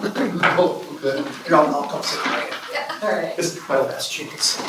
Just kidding. I promise, I cried when I told Danya, and I cried when I told Eric, and I cried in the central office meeting, so I promised I would not cry at the board work session. So, I will be a grown-up. We are still working on targeted campaigns for school of choice. As Scott had mentioned, we're really focused on that high school recruitment, but we're doing it in a multi-tiered system where we're also looking to pull in students who live within our district boundaries to attend our high school, focused on our rigor and the classes that we offer and all of the wonderful pieces that we wrap around them. And as part of that, I have an assignment for everyone, because as you know, word of mouth is the best advertising. So I've shown you before how in West Bloomfield today's the last issue, we have our Laker, and I did that weird little thing where I put in a pull-out brochure that you had to fold for yourself. Then we decided we would print brochures. You don't have to pull out or fold, those are already done for you, but we're giving those to each of our principals in their tour packets. And then we'll have them available here, we'll have them in each of our schools, but we're asking everybody here, and you know from the audience, if you know someone who's not currently attending the West Bloomfield School District, please pass it on to them. Those are the little tidbits that help with conversation. How many AP classes we offer, what our pass rate is for that, how many sports and clubs, and all of those little things that you always wanted to have at your fingertips, those are there. So that's part of it, and then we'll be using that and divvying those up into social media posts and reels that have that information and highlight our students, their beautiful faces, and encourage people both on the platforms that target more students who make more decisions now as to where they attend school, as well as parents. So we'll have the Facebook Moms, we'll have the Insta Kids, we'll do the reels that kind of will wait in between those two. Yeah. We're also working on targeted campaigns to recruit and retain our staff. And one of the ways that we're doing that is we've been writing a series of LinkedIn posts that our teachers themselves will post and share and tag the district. And so once we have those to a really good place, hopefully within a day or two, I'm going to run that past our HR department and say, hey, are you okay if we put both of those on there? Because that specific content on LinkedIn is something where we can say, these are the special things that our staff love about what we're doing in our schools, and pull people in that way. We also continue to look at our return on investment and just try to decide, is it worth it to keep focusing on Twitter or whatever it calls itself now? Or should we still be doing things with Metro Parents and Niche, and how can we adjust our budget to make it fit our needs right now? And then so for example, under our social media, our numbers are a little bit down for second semester, but I'm not worried about that because last year, second semester, we redrew the boundaries for all of our elementary schools. So a lot of our traffic was inside our West Bloomfield district as parents were seeking to understand and find out more information about the school where their kids would be going next. So there's a little dip, but it's not too scary, don't be afraid, we're fine. We've also been working with our ESL teachers. They said, hey, we think we have an opportunity. For example, they brought to me this Japanese father who lives in the district, put his kids in the schools, and he has this dynamic blog that we haven't linked to because it can be a little bit different, but he's talking all about the amazing experience that his kids are having in the district, and so we've been trying to think creatively about different ways that we can highlight that and work with different organizations that bring in students for those purposes and say, hey, we're ready, we've got this, as you heard tonight. We also have been working very closely with a number of different community groups, and I'm really heartened by how my cabinet team said, okay, in the interim, tell me which one I'm going to. Am I Kegel optimist? Am I West Bloomfield optimist? Am I going to Rotary? What do I need to do until somebody's sitting in this chair?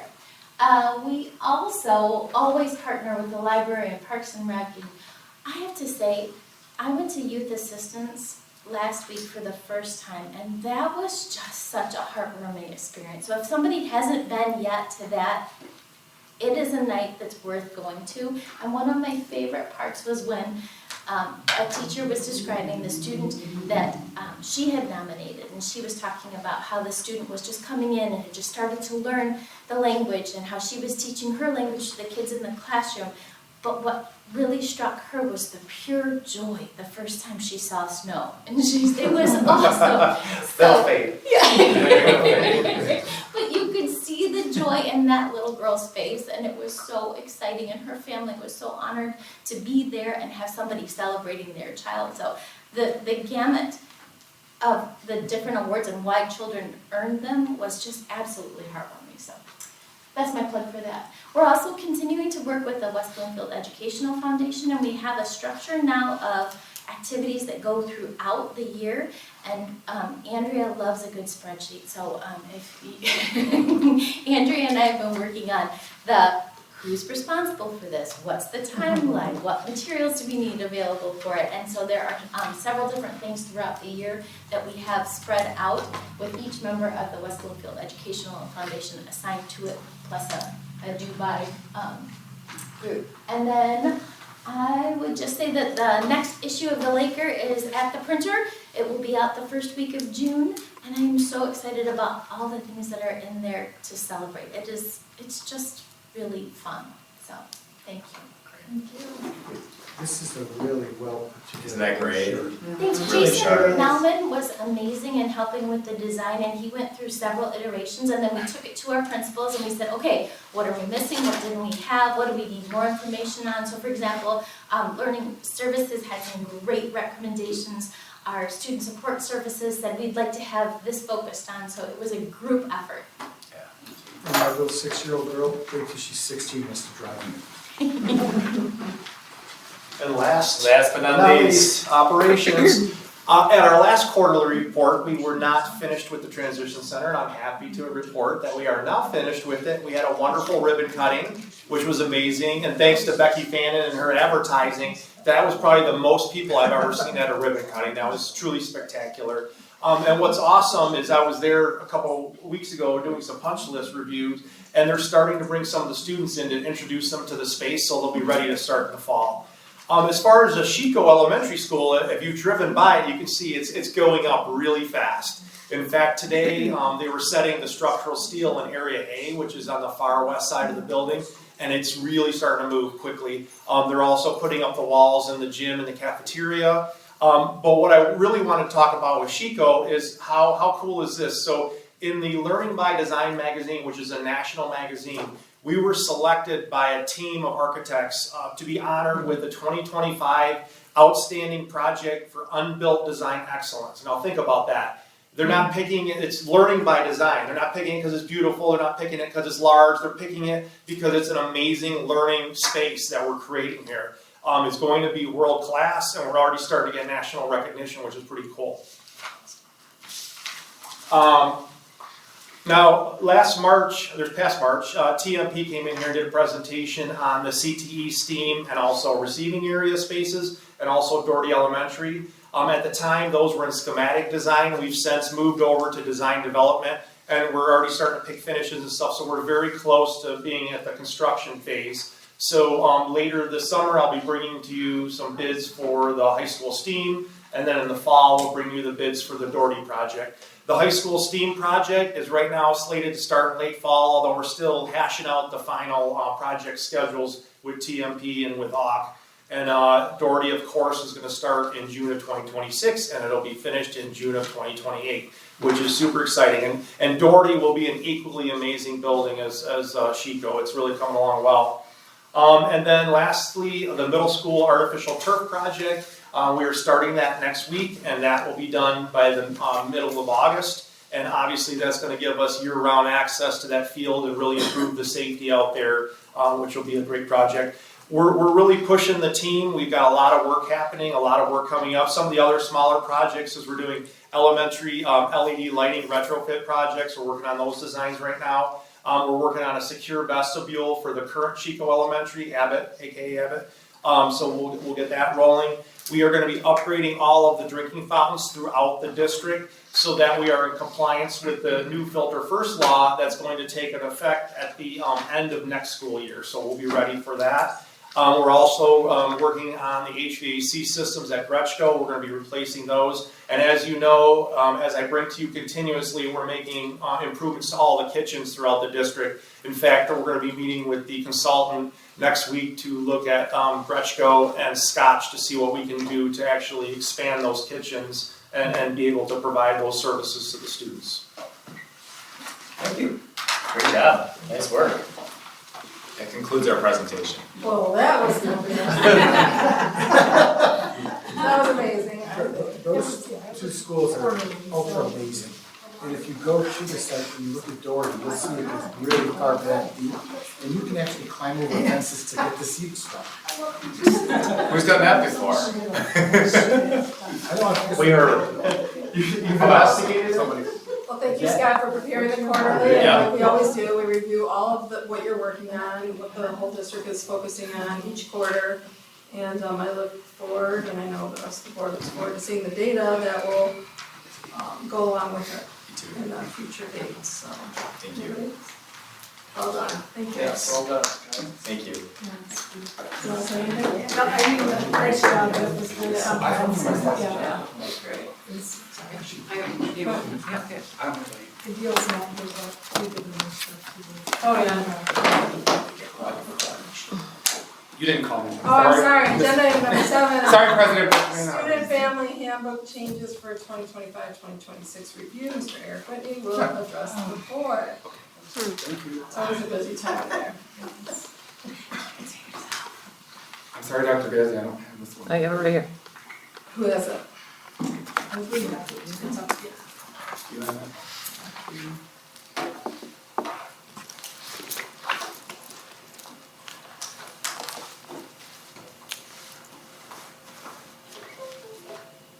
Okay, thank you. Sorry about that. Every year you know that this is the time of year when we bring our handbook back to you for the approval and to review changes and recommendations for the upcoming year. This year's, there are not too many, it's pretty straightforward, but I did want to just make sure that you saw them this evening and that we answer any questions if needed, and then we will bring it back for approval at the May 19th meeting. So I've included in here the handbook. It is all marked up so you can see exactly where the changes are. I hope that helps you. It's usually a good way to sort of just be able to hone in on some of the recommendations. And then I also give you a list of what those are in this table, so you can just correlate. If you recall, our student family handbook is really the larger comprehensive handbook, and within that, the first section is the code of conduct.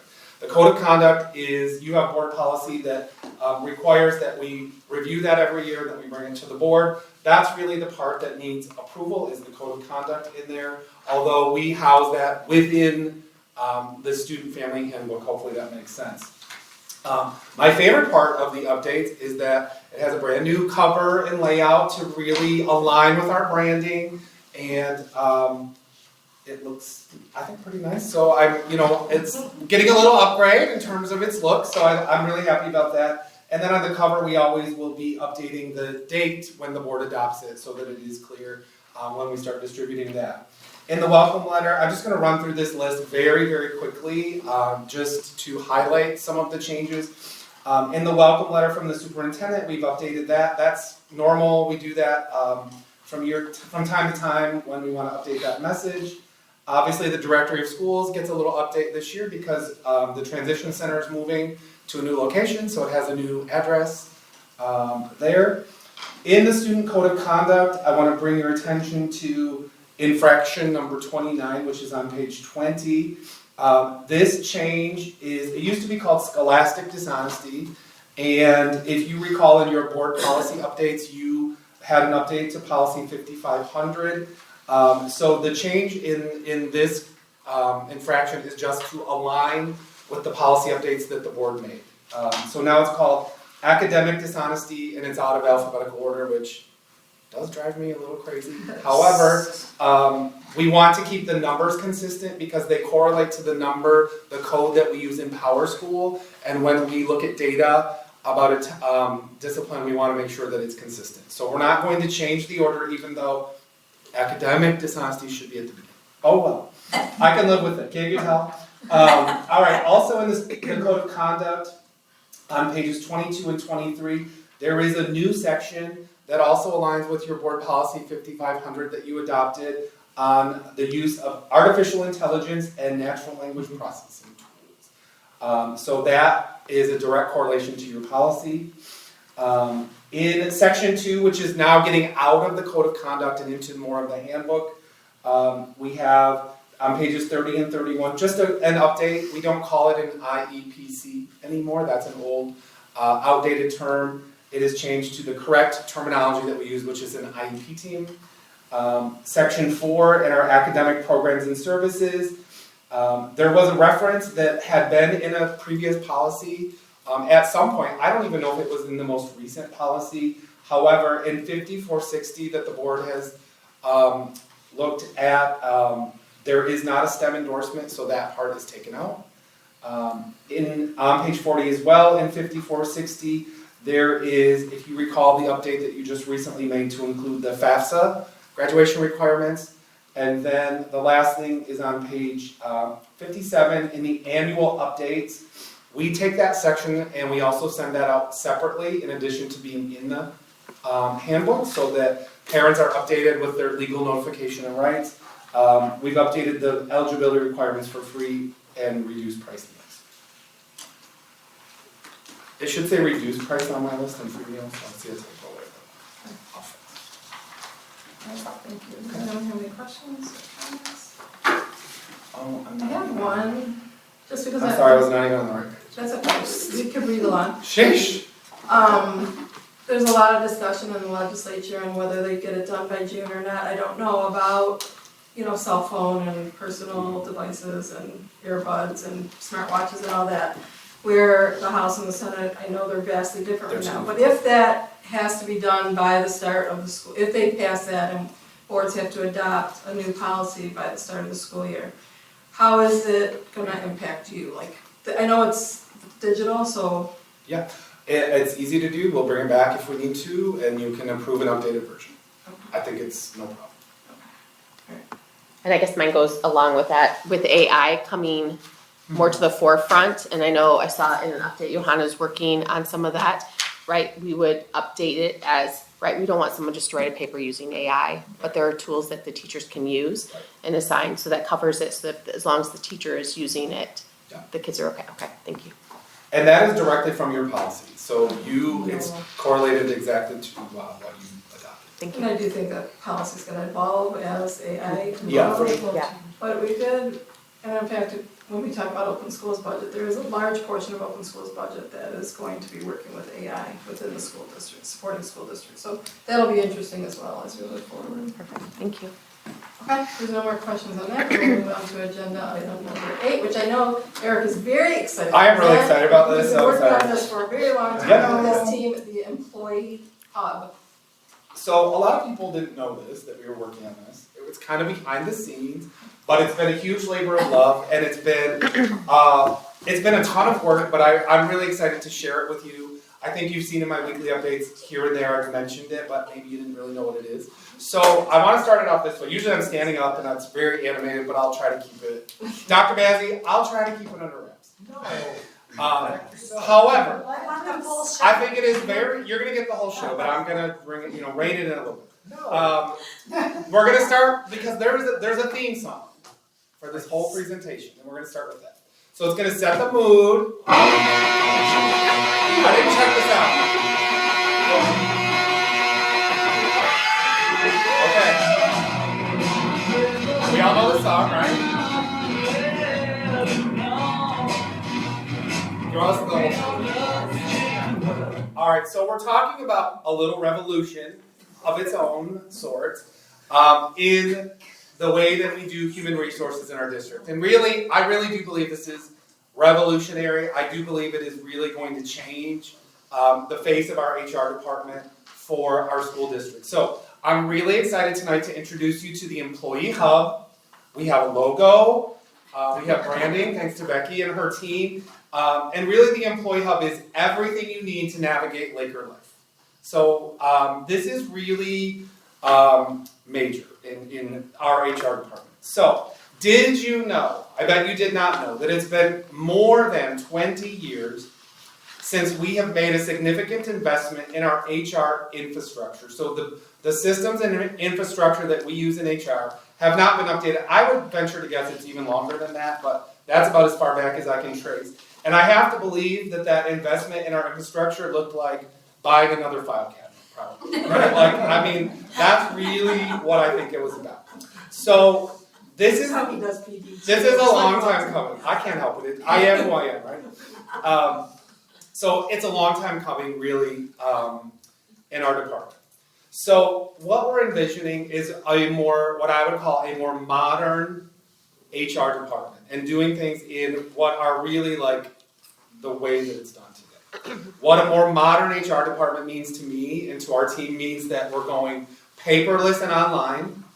It means that we are going to have the opportunity to really strengthen a lot of our processes and our systems, that we're going to simplify some of those routine HR tasks that bog us down, that take up a lot of time from my assistants, that really dominate what we do. We can streamline and simplify. We are going to have better document management. So you probably can imagine the amount of paper that we manage. I'm pretty serious that probably the last investment was a file cabinet. That we are going to really reap some operational efficiency in our department from this change, this implementation of our Employee Hub. We're hoping to eliminate redundancy, so tasks that we enter into one system and then we have to turn around and put it on another spreadsheet and then put it on this one. We're really going to streamline that. We are looking for increased transparency, especially for our employees, in terms of their work and their personnel files, etc. We are talking about continuity of HR operations. As you know, we had a significant retirement on the HR team this year. Lisa Perry, left us. How dare she? Thinks she could go off and retire and have a great life without us. But she had been here forever, and that's a very big deal when someone like that leaves. And we really have taken some time to assess how can we do better when we have movement in personnel that doesn't really disrupt our operations or really bring it to a halt, which sometimes can happen. And then I think really the most important part of our vision for a more modern HR department is really that we have an enhanced experience for our employees. And that's what we're looking at with the Employee Hub. All right, so We're using a software platform to create the Employee Hub. It's a product at PowerSchool. You know PowerSchool from our student information system. PowerSchool is also the vendor that makes Business Plus, that is our financial software. And so PowerSchool has a side of their programming called Unified Talent, and they have a product that's called Employee Records, and that's what we're using. It's PowerSchool Employee Records. We're not calling that because it's kind of boring and nobody wants to hear that. So we're branding it the Employee Hub, because it's not one stop for everything you need.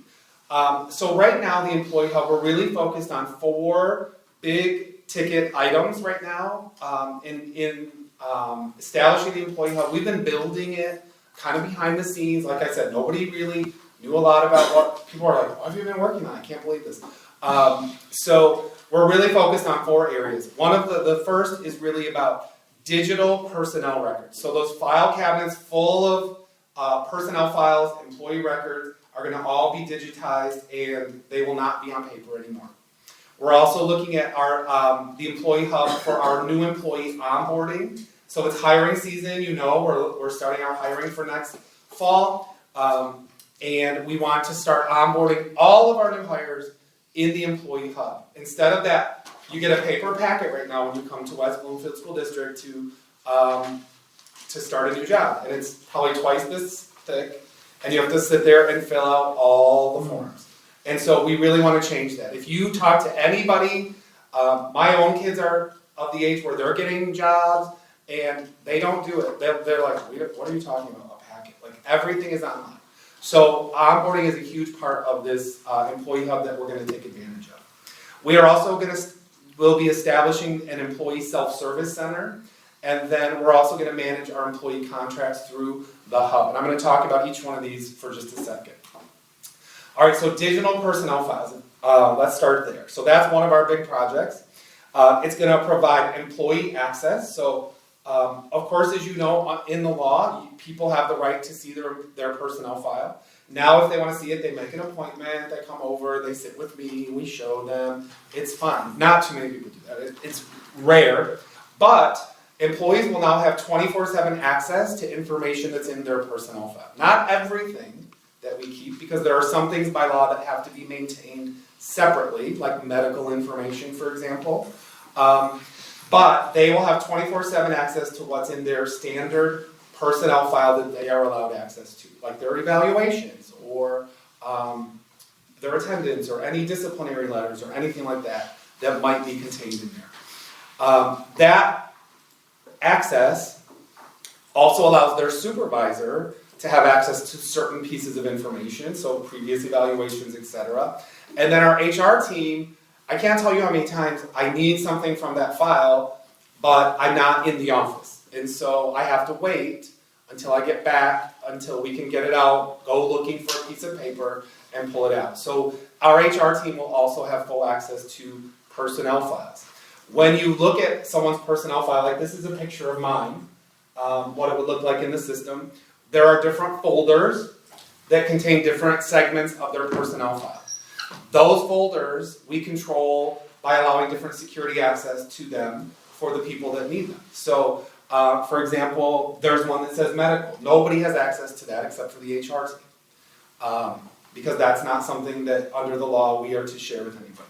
So payroll has a folder with all the payroll documents so that we can expand access from just the HR team, and our payroll folks can have the documents that they need. So they don't have to duplicate their effort. Like, so now, when we make an update to someone's paperwork, like let's say they want to change their bank account with a new, to have their direct deposit sent somewhere else, we update it, we keep a file, we keep a paper copy, we send it to them, they print a paper copy, they put it in their file, in their binder, and we have this duplication of all of our records. So now, everything is contained here, and payroll has access to what they need. So that's how the system really works. And it's going to really sort of, I think, bring us forward in terms of access to personnel files. All right, so now we're going to talk about new employee onboarding. Our system now, like I said, you get the paper packet and have a nice day. What really happens, though, there are some pieces that our employees like, and they give us consistent feedback that they do really like the face-to-face that they get from our department. So we hear that over and over. No one has ever met with me and explained benefits to me before. They usually just send me an email and I have to figure it out on my own. So we are trying to keep the best of the parts that people like, and we've refined our onboarding system. Now what happens is they come in and they have their HR interview with me. I usually will make the job offer at that time as long as the interview goes well. It usually does. By then, we're pretty sure. We make the job offer. Hopefully they say yes. A lot of times they do. Sometimes they have to think about it. If they say yes, then they go and meet with Carly in my office. Carly goes over that huge packet, walks them through it, then takes them over to Esther Davidson. She walks through the benefits. Then we have to make another appointment for them to bring all that paperwork back. And so what we are planning to do is all of the onboarding paperwork will now happen through the hub digitally, all of it. And so they're still going to get the offer from me face-to-face. They're still going to meet with Carly, and she's going to show them how to access the employee hub and how to do that. They'll still meet with Esther so she can answer questions, explain the benefits, but then they can go on their way and they're done with us. They have made a connection. We've had the face-to-face, but they can do everything that they need to do at home when they want to, in the middle of the night if they choose, whenever is convenient for them. And so we're really excited about the onboarding process because it's really, I think, going to enhance their experience. It's going to make it a lot more user-friendly for them. This is our onboarding template that we use. So these are sort of the tasks that they have to complete. They get it's called a checklist in the system. We assign them a checklist and it has all the tasks that they have to do. So they have to fill out their I-9 and their W-4, their Michigan W-4. They have to complete their direct deposit form, their criminal conviction history report, all the paperwork that we've done before, all those forms that are filled out by hand are now in here and they're done digitally. They're signed digitally and they're managed all within this system. And the best part, I think the best part, maybe, I don't know, is that all of this has a workflow to it so that all the people who need it, it goes in the workflow and it is assigned to those people so that they see it, they click review, they sign off on it in other words, and then they have what they need. So if a form like direct deposit needs to go to HR but then also to payroll, it does that through the workflow. And then at the end, when we set up the system and design it, we tell that form where it goes in the personnel file. There is zero filing that has to happen because it automatically goes there when we create that workflow. So it is really an efficiency in our department because I'm sure you can imagine the filing is the worst, right? Because there are so many papers. It's something that you just set on the pile until you have a day when you can get to it. And so we're really happy about that because we don't have to touch all these forms and file them away. So it's all in the setup. So we tell it who it goes to, who needs to approve it, who needs to have a copy, and where it ends up at the end. And it just happens every single time automatically. We are also creating in there, so number 3 on our list is there will be an employee self-service center. So the forms that our employees use on a regular basis will all be housed in here.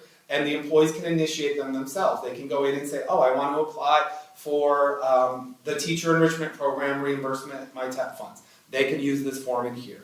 I want to change my name, my address, or I have a name change. I'm turning in a mileage request. All of those forms are uploaded into the employee hub. We actually redid all of our forms also. So we did a whole scale review of every form that we use. It all has nice branding now. They look consistent. They look, in my opinion, very professional. But here are some of the things that are in the employee self-service when we launched that, starting July 1. Address and name change, employee emergency contacts, payroll deduction forms for your FSA or your HSA, mileage reimbursement. If you're applying for, like if you completed your master's degree and you're applying for a salary track change, that form will be in there, and then their TEP application. We will also, number 4 on that list is managing employment contracts. I don't know if you know this, but we manage hundreds of contracts in our office because you see, for example, the individually negotiated contracts, but also every teacher has to have an individual contract that goes with their collective bargaining. And so we have to manage those. And I can't even explain the amount of time that it takes to go back and forth with an individual because we have to make them, print them off, send them hard copies. They always forget to sign one page. You have to go back when you notice it, and there's all this back and forth that happens in my office. And so it is very, very time consuming. So in Employee Hub, all contracts that we have, including the ones that the board sees and approves, those individual contracts, including our teacher contracts, all of them will be generated and managed and signed digitally in the Employee Hub, and then also filed exactly where they need to go with no filing. So we're really excited about that because it's going to streamline our handling of all of those hundreds and hundreds of contracts. We are really, we're in the thick of it right now to get our onboarding. That's our first step, is really getting that onboarding process firmed up. We're doing a little test drive on Wednesday, which I'm kind of nervous about, but we've been testing it internally ourselves. We're going to start testing it with some people that don't know anything about the system, that have never seen it. I know Becky Fannin said she would do it. So she's going to pretend she's a new employee, and we're going to onboard her like we would. Work out some of those, hopefully, bumps if there are any. When we do individual contracts this year, June, or whenever that is that the board approves those, we are going to send those out for the first time digitally, and they'll be managed digitally in the hub. You'll still see them the same way you do in your packet, but when we distribute those and when we sign them, it'll be all in the digital platform. Our old personnel files, that's our big summer project, is getting all those file cabinets full of files scanned and uploaded into the system. And then our self-service will be available in the hub starting July 1. That's almost ready too. We will also have, you know how in PowerSchool, I know we have some parents that every year as returning parents, you have to update your students' information in PowerSchool. Our employees will be doing the same thing through the hub, updating emergency contacts, anything that might need to change. Signing off that they got the employee handbook, all that important and very good stuff will happen now in the hub. So that'll be a returning employee checklist, much smaller than new onboarding, but also important and helps us manage those processes. We're also developing an offboarding checklist to make sure that our process when someone leaves us is as tight as it can be, returning laptops and keys and badges, and making sure that we have everybody accountable for the things that we need to collect. This is our team. Just besides me, there's Catherine Colpine, Esther Davidson, Carly Perry, and we are very excited about this. We have done this really in partnership with our payroll team. Has been a huge help because we had to figure out what forms they use and need and how that goes. Our PR and marketing team has been awesome because they helped us with the branding and the logo. And our tech team has been really important because our employees will be able to sign on with single sign-on. So they'll use their Google, their West Bloomfield email address to sign in. And we're just getting that kind of wrapped up to get everybody uploaded into the system so we're ready to go. So that's it, the Employee Hub, everything you need to navigate your Laker life. This is That's our exciting. take. It's very cool. I'm really excited. So thank you for letting me present it. I just wanted you to be in the know, and I think it is a really good thing for our district. Anybody? Deborah? I'm so excited for you. So it's absolutely fabulous, and congratulations. Thank you. What a good job. It takes a lot to do it, so I understand that. Yeah, thank you. So congratulations. Thank you. Good. It's a labor of love because I think it's really, I just think it's going to make a huge impact, and I'm looking forward to it.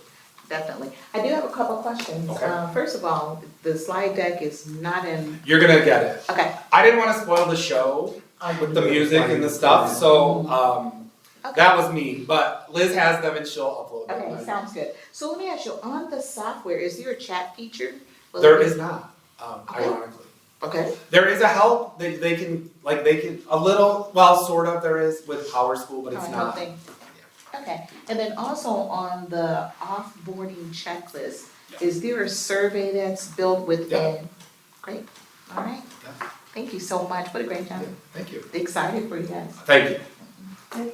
This took a lot of work, didn't it?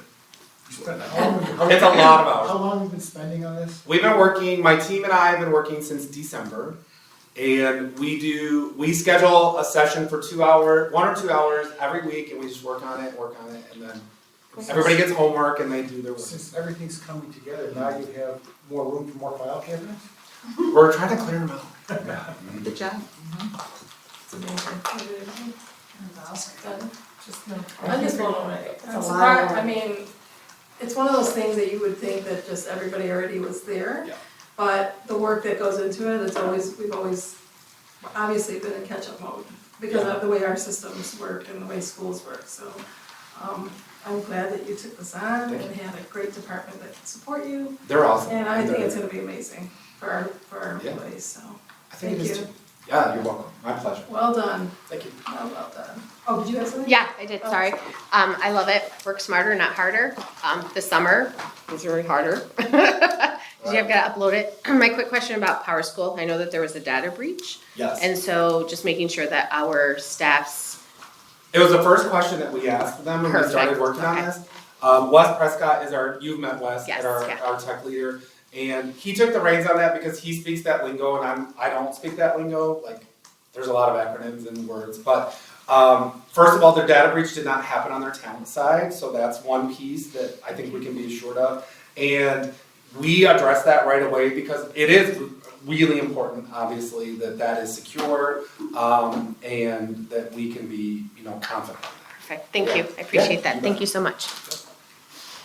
So just a weird question, so, just because I'm sitting here thinking. So, a lot of times, new employees or beginning of the year employees have to do the same videos, like certification videos and all that. Will that be still through, like, not through this, it would go through learning services? Like their safety training, Yeah. we call it Vector's the company, but it's their So it's bloodborne not, it's pathogens. not through this? It's not through It would this. be through We this. actually tried to link it, Esther really wants to try to do it, but we haven't mastered that yet. Okay, that's fine, I just, was a thought. Alright, thank you Thank so you. much, Yeah, well done. Thank you. Thank your team for us. For sure. That's nice. Good luck on the launch. Thank you. We probably. Agenda item number 9 is our food service annual renewal review, Mr. Jamie Stoudemire. How can I follow a revolution? Well, right, come on, We gotta bring us Lead back me down on. to earth here. And Eric, thanks for taking the time to present. Very tricky now to put that presentation together. Okay. As you remember, last year we did a complete rebid of our food service package, and we awarded Aramark. So we've been with Aramark for 11 years now. When we put out that RFP for the services, it's, and I've talked about this before, it's highly dictated by the state. They basically provide all the forms, they provide the framework, and then it's up to us to execute it. So when we awarded Aramark last year, we awarded them a 1-year base contract and up to 4 one-year renewals if the board approves it. So what we're going to be coming to you this month is to ask for the first of the 4 renewals, the annual renewals. It is very highly regulated by the MDE, and all the food service contracts and renewals require MDE review and approval before we can sign off on them. One thing I wanted to mention is the state was a little late in getting all the forms out to all the districts this year, and so they're a little bit behind. We have submitted this renewal paperwork to them, which they have to approve first before I can bring it to the board. So if I don't bring it to the next board meeting, it's because the MDE has not approved it yet. So we have to wait, and we're at their mercy. We just have to wait till they get that approval done. The other thing I wanted to mention is that this is a fully self-supported program, our food service department. They use all the revenue from operations, federal reimbursement, student payments, and catering, and it covers all the program costs. And like we've talked about before, all the excess money goes into our excess fund balance. That's what we've been using to buy all the kitchen equipment, what we've been using to renovate our high school. So there is absolutely no impact on the general fund. Additionally, our contract states that they have to make us at least $50,000 a year. So there's that, we have a little bit of a buffer there. Now, it's very important they have to follow all the rules and comply with the USDA and MDE requirements, and they are working very hard. Aramark has been working very hard to improve the food service delivery to our students. We're working right now on coming up with a program to serve more than one daily hot meal to the elementary schools. Right now they just have one choice. We're trying to expand that to 2. That requires a lot of extra equipment, a lot of extra planning, menu creations and whatnot. And then we're also working to support the student nutrition and education initiatives. We presented the triennial assessment, wellness assessment a couple months ago. So it's very important that we align with that now. So that's one of the components that we're working on with them. And we do have a new food service director, Andrea Groby. She has been working on expanding what Lindsay Torres had created for us and really pushing it forward in improving our school nutrition. And as you can see up in the picture there, Chef Jesse loves doing demonstrations for the students, and you'll see them all around the district doing this, trying to expand their horizons when it comes to foods and nutrition. So he's been working really hard on that. And then we're just going to continue to focus on menu variety and operational efficiency. And of course, we're here for our clients, which are the students. We want them to be happy and enjoy breakfast and lunch. Now, right now we operate with free breakfast and lunch for our students. We're hearing rumors that the state's going to let us know probably within the next month if they're going to continue that program. So keep your fingers crossed on that. The last thing I wanted to mention is in the paperwork, we have a contract renewal form, and you'll see there that they are, the state has indicated that the CPI for urban areas is 3.1%, the consumer price index increase. Yet you'll see there's a 3% increase for the management fee per meal and also the administrative fee per meal. And that was dictated in their contract. So the way the state dictates it to us is it's CPIU or their contract increase, whichever is less. So 3% obviously is less than 3.1%. So that's what we're going with for this renewal. Okay.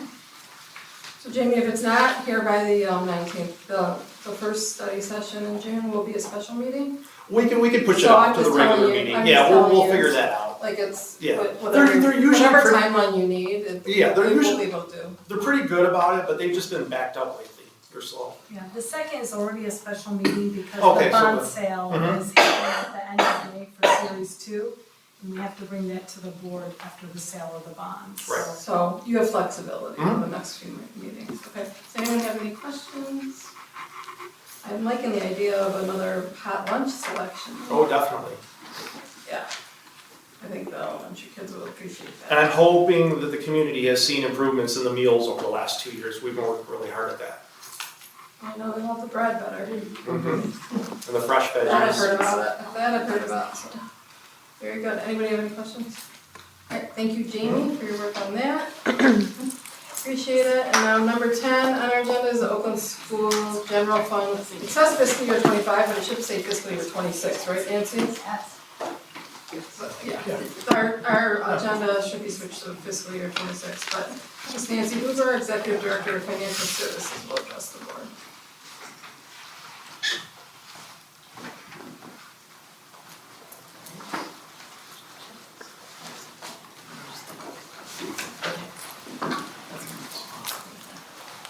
Okay, is required by the school code. Oakland Schools, our intermediate school district, Oakland County, is required to have the local districts approve their budget every year. So you only approve the general fund budget, as you know, as you probably know. Oakland Schools has 3 millages. They have a general fund millage, a voc ed millage, and a special ed millage. Each are in separate funds, but you are only asked to approve the general fund millage. This year, they have a number of different programs that they're working on. They are looking at a 2% increase for all staff, plus those employees that are on union contracts, they'll be receiving their steps. Some of the investments that they are looking at this year, we talked about a little bit about last year, their business office residency. They're in the second year of that program. They had hired 4 business individuals that they are training to become business officials. Oh, thank you. Plus they also are working with 9 additional staff, and we actually hired one of those individuals going through that program in our office.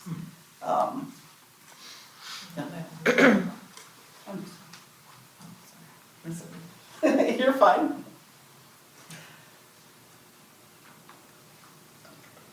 You're stuck. They also have an HR leadership program. They did not hire additional staff there, but they are working with HR people, because that is another shortage that we have in the county. As President Brickman mentioned, they have a big investment this year in artificial intelligence to help out districts in the area work with that and understand how to manage that with our students. In their tech campuses, they have some updates in programming. They're in phase 2 of their building. They're looking to update corridor lighting and flooring, some of their collaboration spaces, as well as their parking lots and securities. And then their administration building that is now 22 years old. And I know that because I worked there and my daughter was born right when it opened. They are looking to put a new roof on the building. So those projects should be completed in the summer of 2025. So everybody can review that on their own, and we'll bring that to the next board meeting for approval. Does anyone have any questions yet? Anything? No? Okay. Thank you. And then you're gonna stay there, because number 10 on the agenda is our is our power school renewal. You can stay. You can stay with me. I don't care. So this is our Power School renewal. As you know, we use Power School. Power School is kind of a large company, and they own a lot of different products. Actually, I didn't know they were Business Plus. They do. They purchased Business Plus a few years ago. But this is for our student system. So we have 4 different sections. 4 different sections. Parts of the Power School that we are looking to renew. As I've listed here, the contract we got that to run from July 1st now to June 30th. Last year we had some of the dates. We were a little off and running 18-month contracts, but now we've got it all online. So we're running just for our fiscal year. Again, there's 4 parts to this. There's the student information system, there's the enrollment in Express, there is the Power School special programs, and then there is the SIS hosting the test area that we use when we roll over our students. So you can see, I've also included the cost for last year. So there is an increase this year in each of the 4 sections. Thank you. Deborah? Question for you, the new Power School Unified Employee Records. What's the cost of that program? Like, There is a program. the HR presentation. Yes, off the top of my head, I do not No. know it. It's in our HR budget, but it's not in the. But it should fall up under Power School, or no? No, it's in our So this HR. is the student, this is It's the separate. student information So it's system. that in yours? Okay. Yeah, it's a separate budget. I can find it out. Alright. Yeah, I don't think we brought it to the board because it's under the board threshold for, again, wanted to make, that's why we still brought, but we can get that number too, that's no problem. Okay, thank you. Okay. Anybody else? Okay, thank you for that. It's our annual gig.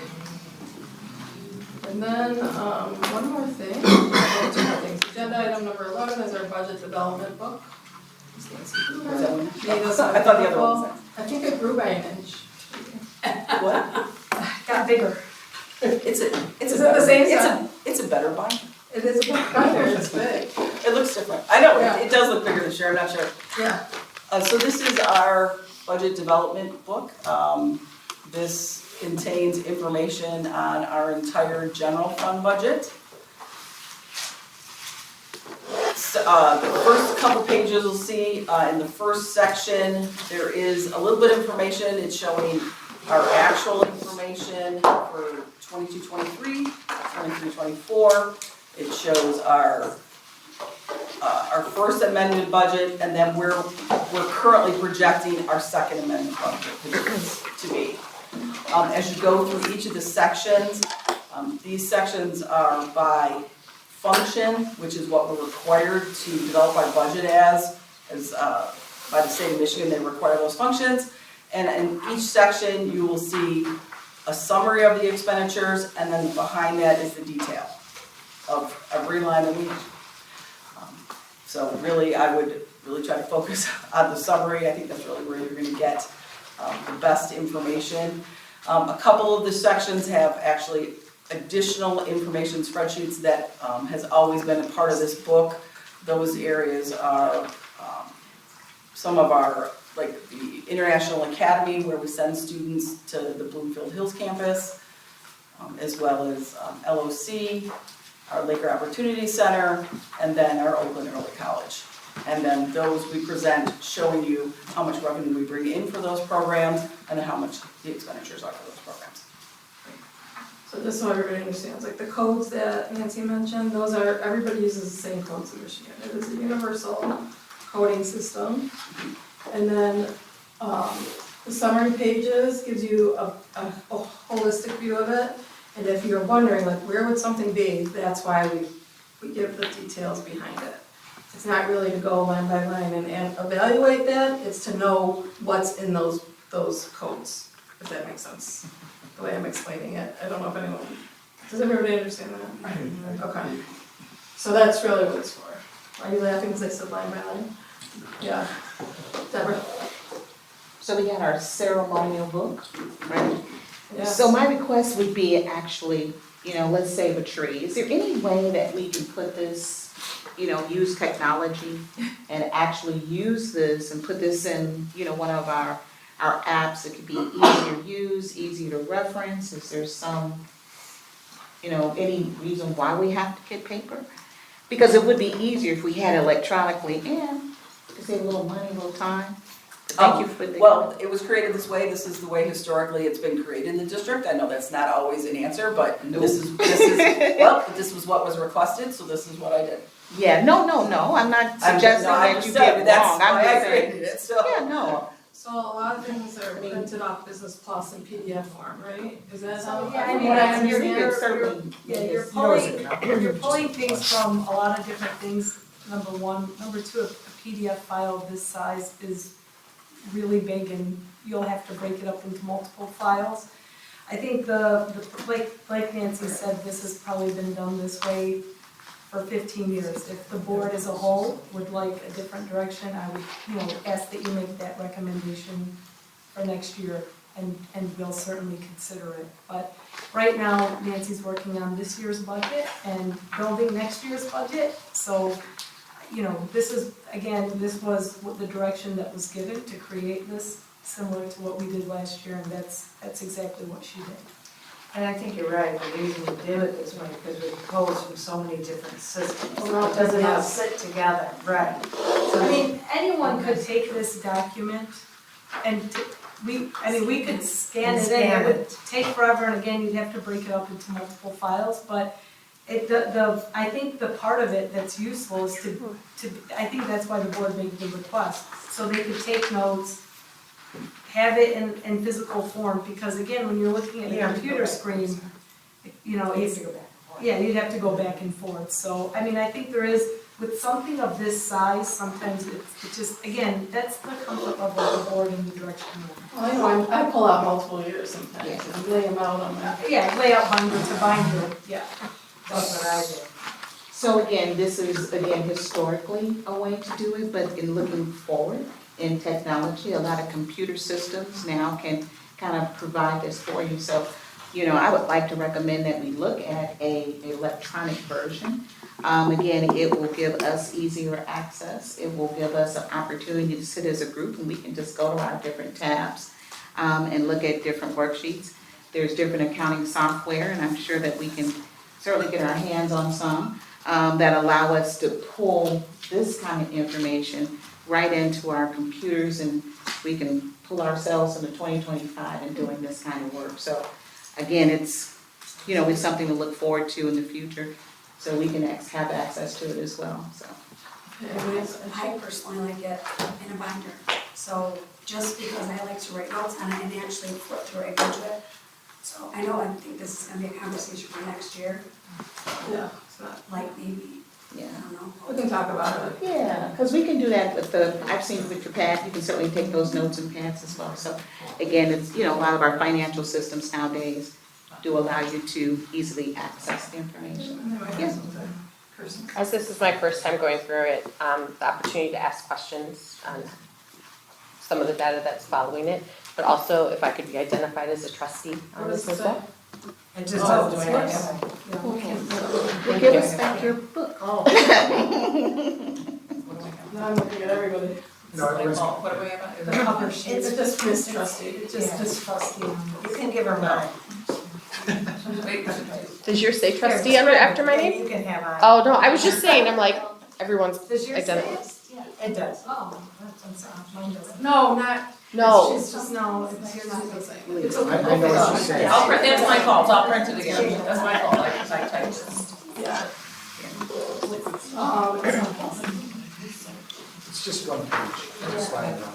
Okay, so anybody else have any other questions? So the process with this, do you wanna go over the process with your budgeting process? Like, Oh, the president of the I mean, book you're gonna, or by budgeting process? No, you're gonna go in June, in the June study Oh, session. yes, so for the June study session, we will bring the first look. We're bringing it to the finance committee first. Our first look at the 25-26 budget, and then we will bring it to the June meeting to discuss and go over the budget for next year. So again, so this is kind of the kickoff for the board to be able to look at this. Again, it will go through an iteration through finance committee, it will go through an iteration through a study session, and then there will be a public hearing at the regular meeting. So you're looking at more than, 6 weeks prior to the board taking action on the new budget for the fiscal year 26. So will we have a special meeting just to review the ceremony? It'll be, right now it's in the special meeting of June 2nd. It's June 2nd. June 2nd. Like we always do. Like we always do.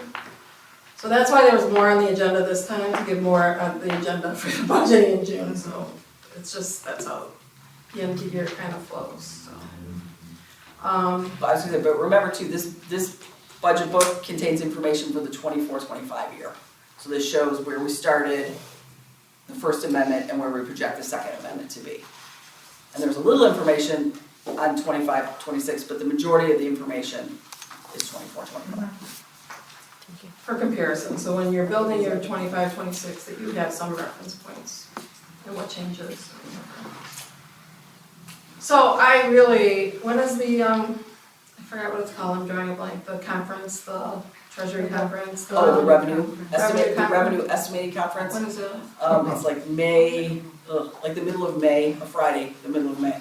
Yeah, so after that, then we'll likely hear more from our three branches of legislature, but I would not count on us having any solid information for our budgeting process in June, so. The only thing we really know right now is that the per pupil between the three branches of government is between $392 and $417. So they each have.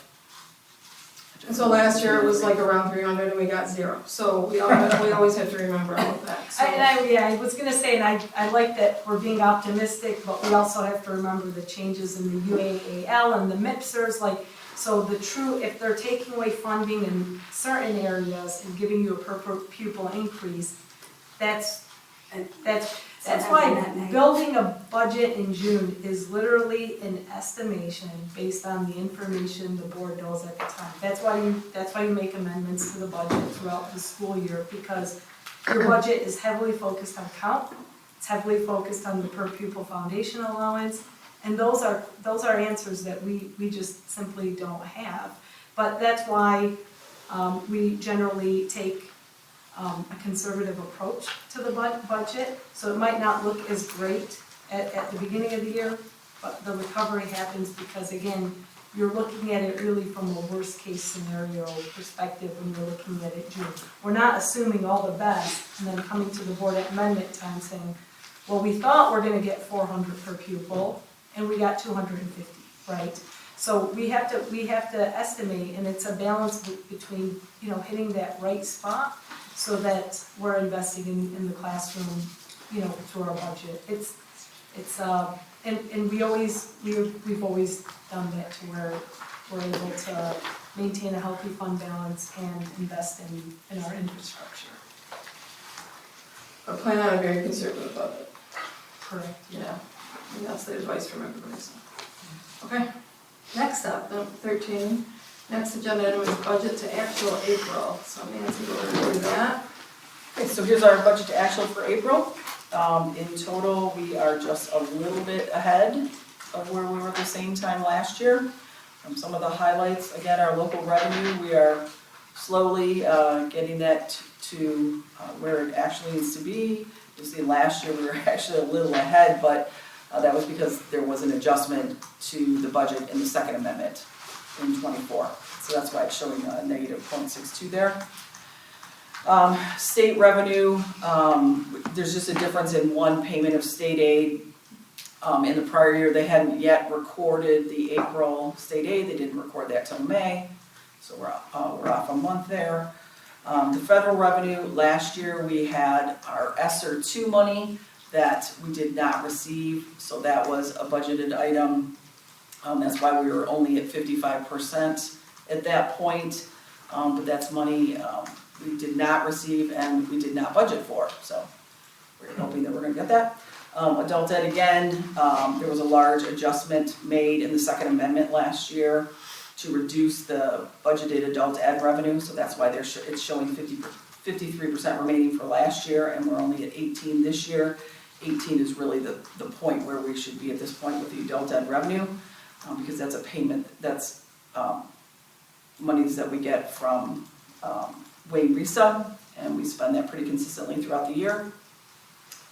And then our last, our transportation, actually after the last E, we're not including, we have not yet paid the April payment, so we're not including that yet, so we're a little ahead there. And then under other financing uses, we had a large interfund transfer that we had budgeted last year that actually never came, in the end it did not come to fruition, but we had that budgeted last year at this point. Okay, does anyone have any questions? All right, very good, thank you very much, Nancy. The next thing on our agenda is our OCSBA amendment to bylaws and resolution. I think this, just like what we do with our policies. I think it was pretty clear on what they are asking for changes on. And just review it and let me know if you have any questions and we can get some answers. But I think they highlighted what their changes are pretty self-explanatory. So, does anyone have any questions right away? I know, anyone have any problems determining all the colors? No? Okay, all right, thank you on that. And next, we'll move on to 15, good for the order. I am good for the order. I talk that long, I'm gonna try my best. But I went to Matilda this weekend, and it was amazing. The kids were all great. The sets, I can't think what it's called. Costumes. The costumes, they were all fabulous. The kids did a great job, so kudos to all of them. I have a little award for 2 supporting actor and actresses. Yes! My dream has come true! I hear the Oscar speech. Oh my gosh. This is, wow, you made my day. Those are for the supporting actress and actor. Before you leave, he's gonna take a picture. This is fantastic. Oh, that's awesome. Thank you so much. I mean, it's really all about the kids now, but it's a little fun for you guys. Fun fact, I have a trophy very similar to this that my wife gave me. It says trophy husband on it. So this one's gonna go right next to that one. Which means more to you? I'm pleading the fifth. I'm pleading the fifth. That's awesome. Well, you guys did rock it. That was one word as well. It was so that was just amazing. At least we didn't hear your full real name. Yeah, right? Thank you. That was all. Does anyone else have anything? Oh, I just wanna know, does anyone else having an issue with board docs? I can't get into it on Google, I have to go to like Safari or something else. And I know Nick called me and said he was having trouble. I told him to switch out to Google, and he was able to get on. Board docs Anyone just else? had an update and you have to clear out your cache, What does that mean? like your cache, sorry, What does that cookies. mean? So it's like, if you've got like, things saved, you've gotta clear it out because it's saving parameters and stuff like that. No, there's. I can They show did. you. Alright, so I need help with that. If it was, it just happened and so I got I ask the, out of it all the time. like- yeah. No, you have to like, alright, thank you for that. Yep. So I'm glad I asked the group. And if anyone wants to, attend the, legislative behind the scenes on Wednesday, please let me know. I'll give it right back. With our legislators, if you would like to attend, please let me know. And other than that, we are adjourned 9:05. Thank you, everybody. You are the most wonderful.